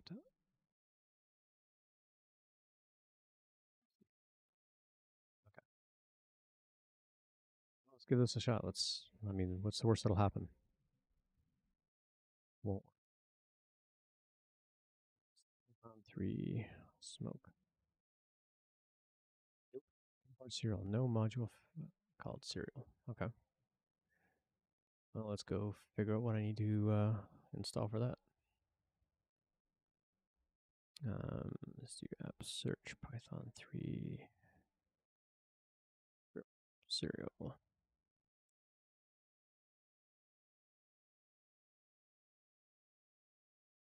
So we're just going to search a catalog of all the packages that we could install. We'll see if we can find Python serial for, there it is, Python 3 serial.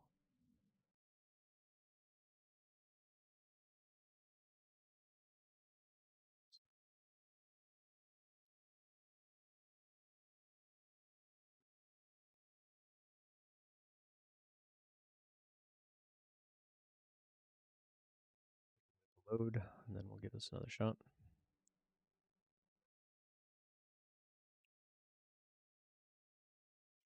Read one byte in Python from serial. I just see read line. Okay. So I found this code. So it looks like it's opening the serial device and then it's just doing a serial.read and then sleeping for a period of time and then doing a wait. So I started grabbing this code, but then Google Copilot kind of suggested doing just a read line. But I'm wondering whether that's actually going to work. So I'm thinking I might follow that other page, because like read line's going to wait for a character turn and it may not get a character turn. Hey Gator, good to see you. Pip install PySerial. Yeah, I'd have to do the whole virtual environment thing for that. Although, I wonder if I have. I don't know if it'll let me. Oh, fine, Pip 3. No, it doesn't have that either. Okay. It's a brand new Raspberry Pi. I've barely set up at all, so I'll go figure that out in a little bit. In the meantime, I've got the Python 3 serial library, so if I try and run this now, it should at least get past that point. Yeah, okay. Can't convert a string to a float. Okay, so it is reading some data, but it doesn't like how Google Copilot was trying to do this part. So we'll change this up and we'll go back over to what that other web page was telling us to do here. Received data. Let's grab this here. And we will just return. Also realized we weren't returning anything here. So we'll return our received data. We'll initialize that to none. We'll sleep briefly. We'll do a time.sleep.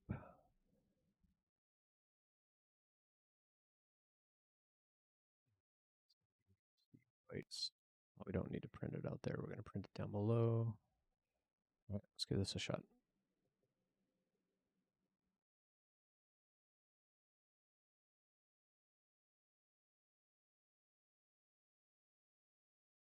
It's just sitting there. It's not doing nothing. I'm wondering if it's stuck at this point, like waiting for that remaining byte of data. No, it was actually stuck on the read. Interesting. So it was doing the read, but it wasn't triggering a timeout to stop reading at some point. I think, is that Polar Filament you were wondering, like, thanks for dropping by the way, appreciate you coming by. Not sure if it transmits human readable stuff or if it's just a single byte number. Yeah, how to read just a single byte. Yeah. We'll keep going with it here. We'll see what else we can find. The reason why I wanted to do this in Python, because it's a lot easier for me to write an API in Python than to write it in C or C++. To actually be able to access the sensors, to be able to read this data in so that we can eventually like graph it and chart it. So Tuesdays when I'm doing live coding, this is the kind of stuff that I want to do. I want to be able to like read this stuff in and then like visualize it in some way. I could store it in a database and then like pull it out of a database, but I wanted to actually write an API wrapper around this. We just have to figure out how to tell Python to read like a single byte of data. So it looks like that didn't work out the way that we thought it was going to work. Let's go back and take a look at the code here.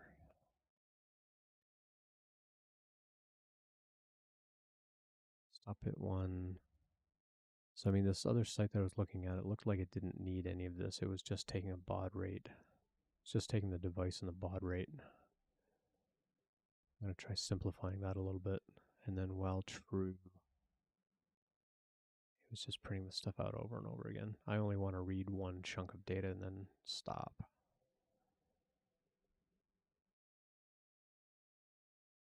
So we're setting that to none. I mean, it's still technically, oh, that's why it was just sitting there. So it's sitting in a true loop. So let's just do this. We'll just read that one time and then we'll return. We probably don't need that sleep at the end. I'll leave it in there for now. All right, let's go try this again.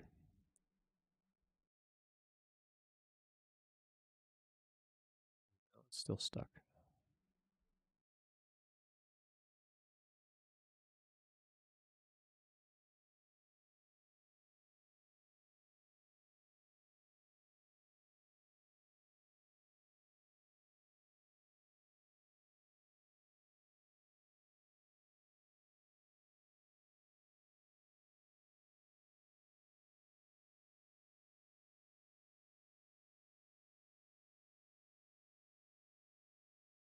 All right, let's see if this will actually output anything for us. Oops. So yeah, it's still just stuck reading that serial port. So why can't I read that serial port? It's not giving us an error about reading the serial port. It's just hung like it's reading data.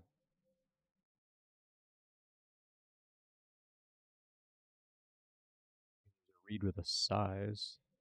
So the size of the number of bytes to read, the default size is 1, so it's only going to read 1 byte at a time. So we could just force it and say read 1 byte. But it looks like it's still just hung trying to read 1 byte off of the thing. So that makes me think that we're not actually interfacing with this thing properly. want to double check the ports and stuff that we're actually calling this up on here. So if we go back over to this diagram, we're trying to use our UART receiver here, which is the 5th pin down.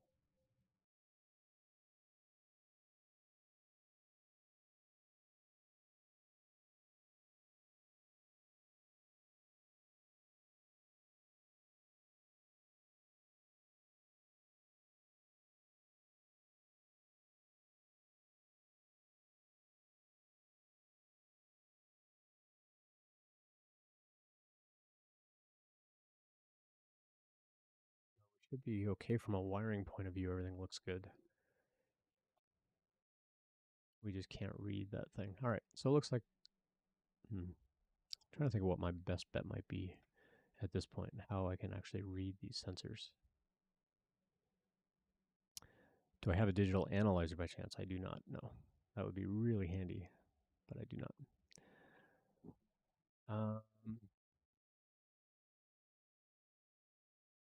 There's music.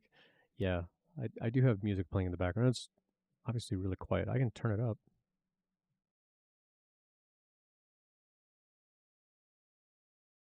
Can y'all hear that?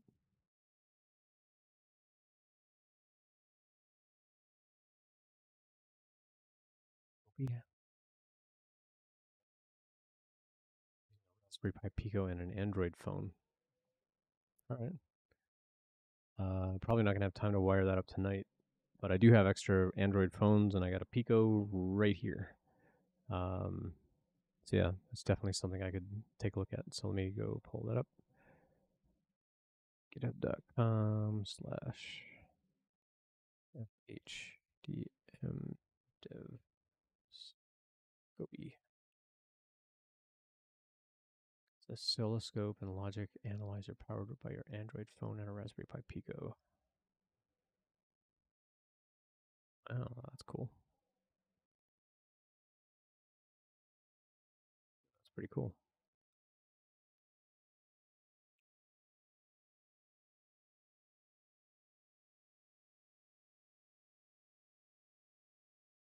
So if you want to remove the 3.3 volt limit, then you still have to do some kind of workaround on that.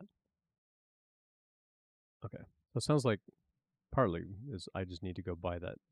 I need to go get a analog to digital converter and just read off that analog pin instead of the digital pin.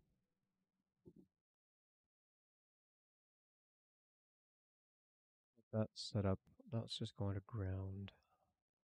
That white wire is coming into here. Yes, that white wire is coming off the analog pin.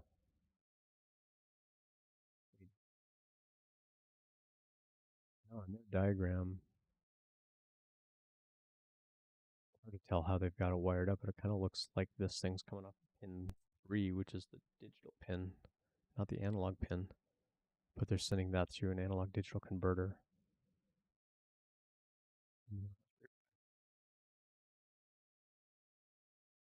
But they're also reading that off of a different pin than what we are, because we're over here on the UART receiver. They don't have anything plugged in on that one, probably because they're doing the analog to digital conversion.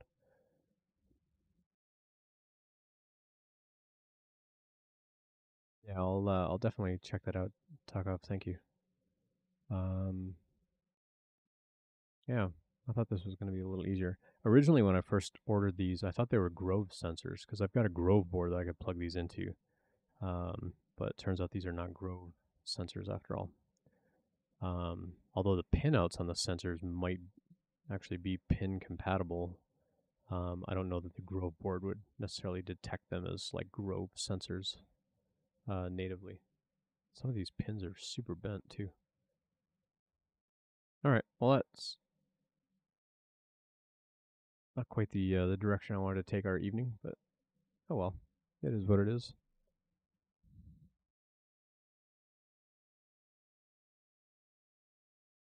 Shall we do another giveaway? Let me know in chat if you're even still awake and paying attention over there, and we'll do another giveaway. Can anybody actually hear the music at this point, or is it still like super quiet in the background? I just got told that the music was too loud in the past. Like my wall? Thanks, man. So a big part of this is 3D printed Gator. So the black hexagon stuff that you see is all 3D printed. Just trying to see if you can easily see, like there's a little plug in the wall like right here. You can kind of see a plug like right here, but I printed those plugs in a transparent PLA. You can actually see one over here, right above my finger up here. It's transparent filament, so it looks pretty clear. It's not perfectly see-through, but that's actually what holds those things. Oh, you know what? You can see one right here really well. And so those just stick those things to the wall, and then you can drill into the transparent PLA. There's like a hole in there to like drill that into a stud. And then I 3D printed some things for the Nanoleaf panels to stick into. And so they just clip into that with all the little connectors. And so then it was just a matter of like playing with the layout. There's some channel point redemptions you can do if you want to change the theme of the lights and stuff back there. Actually, I just realized the gubby lights are not on. Let's see if I can turn those on too. Usually there's a light bar right here that's on, and then there's one up on the ceiling. That one just kicked in. And those are usually animating with some kind of effect or voice control, you know, listening kind of stuff. So nobody hears any music? Super quiet. I mean, I've got it up like half as loud as my microphone. How about now?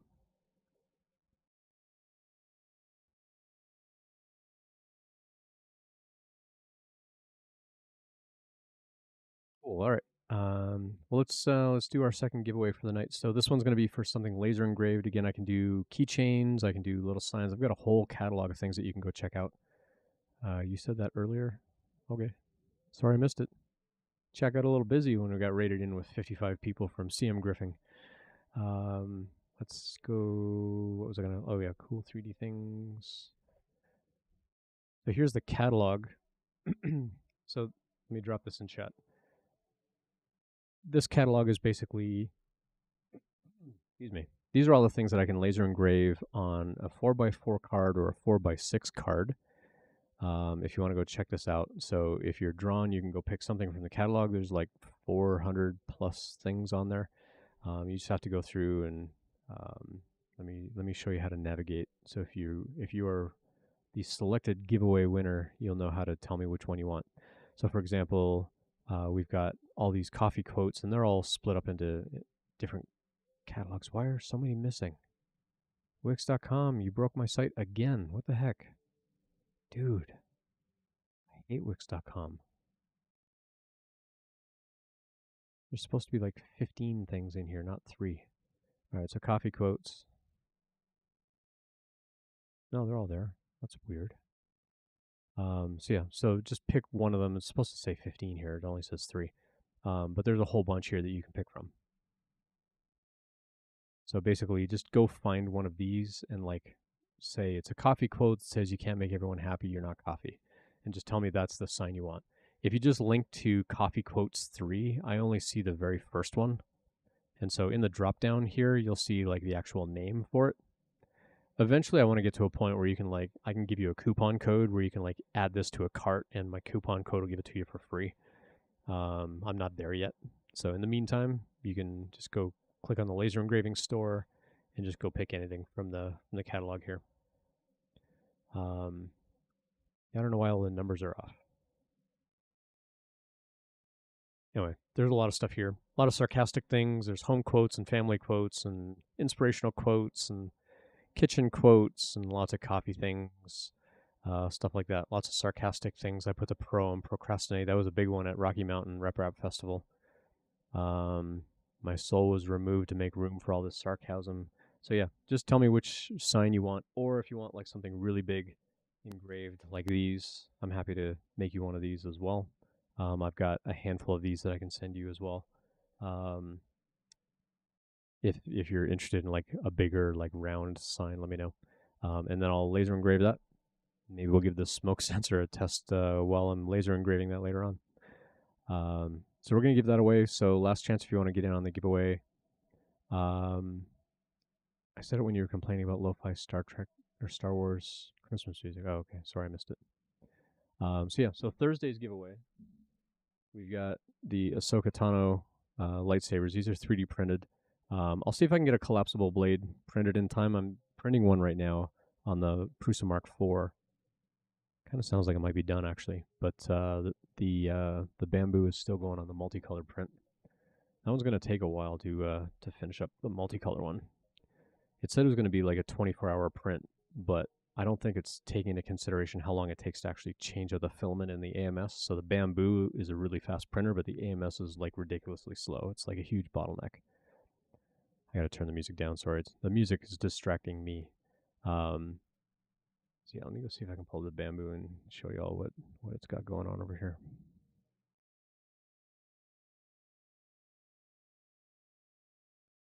It's in. Do it in here. Let's see if I can just pull in a new view. No, window capture maybe.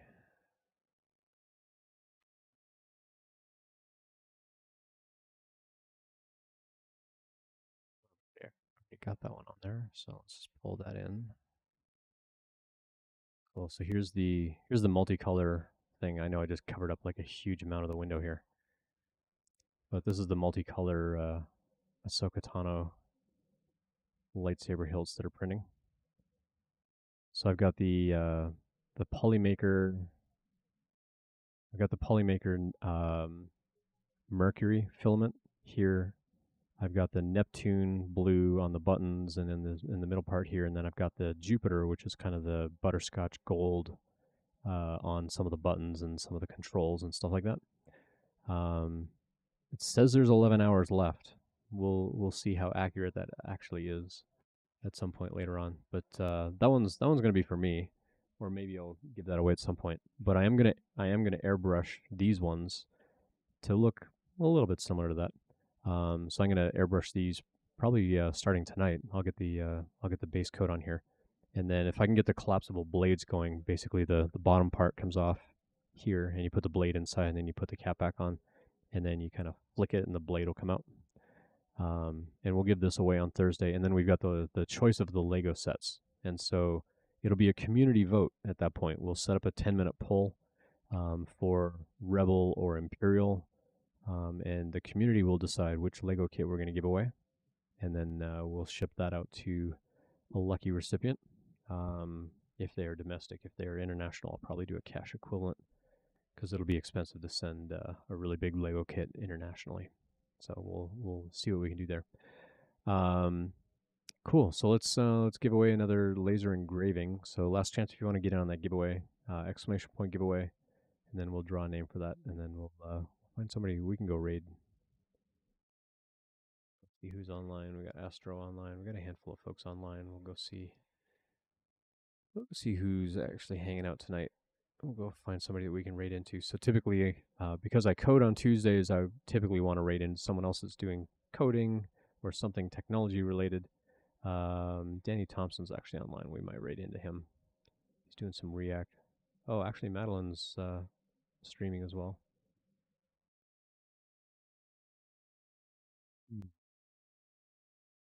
I want to raid into. I'm gonna go lurk on their channels real quick and see what they got going on. Cool. Let's do another giveaway, shall we? Let's go see how many giveaway entries we got. So get on the giveaway. You'll get an entry for the big dragon that we're giving away on May the 13th. Rip Artist is certainly excited. All right, we got 18 entries, so you get a pretty good chance of being picked as a recipient here. So feel free to exclamation point giveaway. We'll get you in there. Don't worry where it says that we've already done a giveaway because we're still going to be doing more giveaways here. We got one more giveaway that we're going to do, and then we'll figure out who we're going to go raid into. Both Danny and Madeline have both been streaming for about 2 hours, so I'll flip a coin or something, figure out who we're going to raid into. Cool. Let's go do a giveaway. Outcast of Wanderer, good to see you. Thanks for dropping by. And DC Sublime, we see you in there. Chewy's in there. All right, sweet. Well, let's go do a giveaway daily. You only need to enter one time for the day, and then you're in for the day. And let's do Little drum roll, and that recipient is going to be Whip. Whip, are you still hanging out in chat?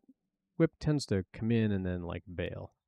So in the event that we're going to redraw, Christoph, you may want to do exclamation point giveaway and get in the giveaway, because unless Whip is here, Whip, let me know if you're here. If Whip is not here and does not respond, I will do... You didn't hear the drum roll? Y'all don't hear that? That drum roll doesn't come through? It's supposed to come through. Oh, it's very quiet? Interesting. Usually y'all are telling me that my sounds are way too loud. I'll figure that out a little later. All right. Barely audible. Nothing but your voice. All right, I'm sorry. Normally I want some music in the background so you hear something other than my voice. All right, well, we didn't hear from Whip, so we'll go redraw. So, Christoph, feel free to get on the giveaway. Exclamation point giveaway if you want to get in there. Exclamation point giveaway in chat.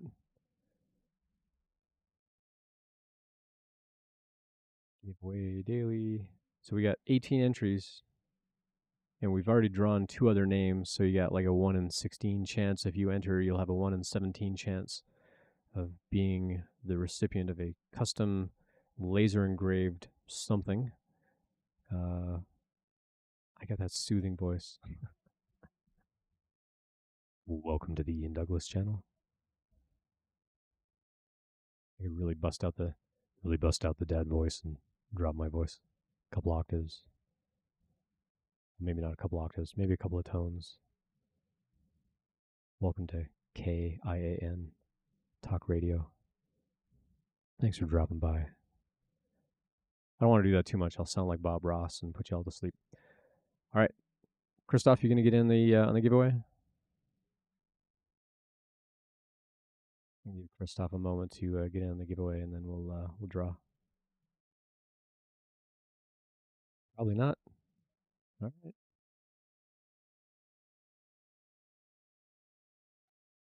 You have the late night voice. All right. Maybe I'll start doing more late night streams. I'll just put everybody to sleep, and I'll just talk in a really monotone voice, and I'll like tell some really weird bedtime story, and you'll all fall asleep. Hey Attila, good to see you as well. Thanks for dropping in. One more giveaway. It is the Shure MV7. Yeah, it's a great microphone. RC, of course.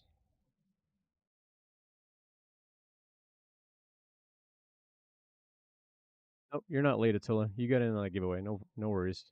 You got in there. So we've drawn other names, so you're still in. Oh, RC wants a reroll. All right. Giveaway daily. All right, I'm gonna go mark RC as a reroll, so we don't choose RC again. Do another drum roll, and that recipient is going to be... You don't think the MP7 has that soothing effect? Rip Artist. Rip Artist, you are the recipient of a custom laser engraving of some sort. So, Rip, I've got round keychains. I've got rectangular keychains that I can custom engrave. I have little 4x4 cards that I can do like a cool little sign on. I've got 4x6 cards.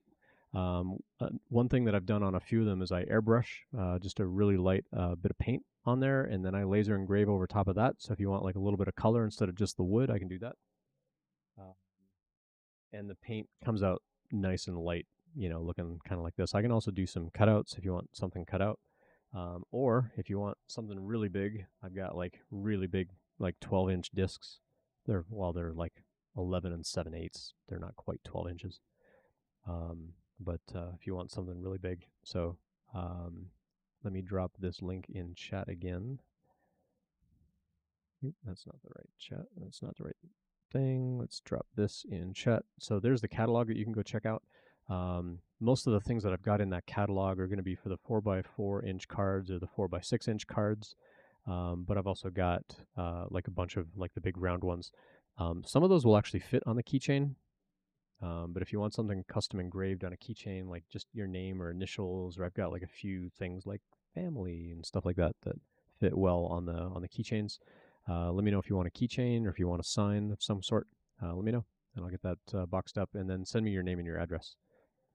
And yeah, if you want me to airbrush on there, just let me know like what kind of colors you want, or color if you just want a single color, and I'll just do a little bit of airbrushing because I gotta get the airbrush stuff out tonight anyway to do these lightsabers for Thursday. So our Thursday giveaway is going to be the set of Ahsoka Tano lightsabers that are 3D printed, and then we've also got the Lego kits that you'll get to choose from as a community, and then you'll get to choose Imperial or Rebel, and it'll either be like an X-wing fighter or a TIE bomber as the giveaway gift for Thursday for Star Wars Day. I'm also going to be streaming for work Thursday morning. We're going to have some fun with a Star Wars API and doing some IoT lights and stuff like that. There may or may not be costumes and character impressions involved. If you want to come check that out, I won't be on this channel. I will be on the channel Get Postman. If you want to come check that out, I'll just do a little Get Postman. If you want to come check that out, that'll be Thursday morning at 8 a.m. Pacific time, which is 11 a.m. Eastern time on Thursday morning. If you want to come hang out for that, love to have some folks drop by for that. I don't think we're giving anything away, but you know, I'll be probably wearing I'll be wearing something. I may or may not bust out a Star Wars helmet or two. So yeah, we got May the 4th, and then we got Cinco de Mayo, and then we got Revenge of the 6th on Saturday. So yeah, it'll be a fun week. Cool. So yeah, Rip Artist, let me know what you'd like. Let me go mark you down as the recipient on that one. So that's going to be laser engraving. So yeah, I'll wait to hear from you on what you'd like, and I'll get that shipped out to you. Cool. Looks like it looks like Danny's leaving. So Danny's going offline. So we've got a choice with Madeline. Chrissy Codes. Chrissy Codes just started. Madeline's been going for about 2 hours. I think we'll go right over to Madeline, and that way I can let Madeline know that we've got I've got her dragon ready to ship, and we'll send that over. Cool. Let's go set up that raid. Please come with me on the raid. I'm gonna do a raid command here, which is gonna pull up an awful dad joke of some kind. So do me a favor, grab this dad joke out of chat, and hey, thanks, Danny. Did Danny just raid over to us? Danny just followed me on Twitch, so I've got a hunch that Danny's making his way over here. We'll see. Is that what's going on? I think he's paying attention to my channel. Now I'm paying attention to his channel.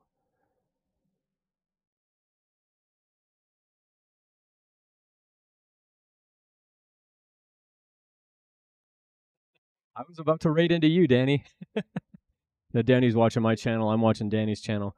So yeah, I was about to raid into Danny. Danny's gonna raid over into here, I think. Danny, we're gonna go raid over to Madeline Patience. So let's go hang out over there. So, all right. So we're gonna give. I think we're gonna double raid over to Madeline. So we'll see everybody over there. We'll catch you Thursday for Star Wars Day.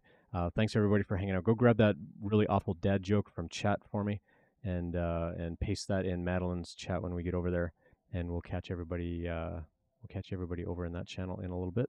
Thanks for hanging out. Thanks for all the help with the Raspberry Pi and so on, and we'll catch you all on Thursday. Have a good night, everyone. Stay safe.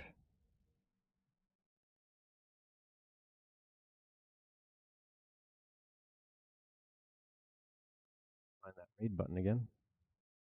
Where'd my raid button go? Raid button left.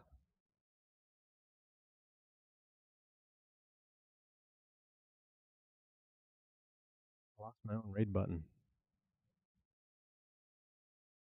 Oh, Danny raided over to Chrissy Codes. We'll raid over to Madeline. Did that work?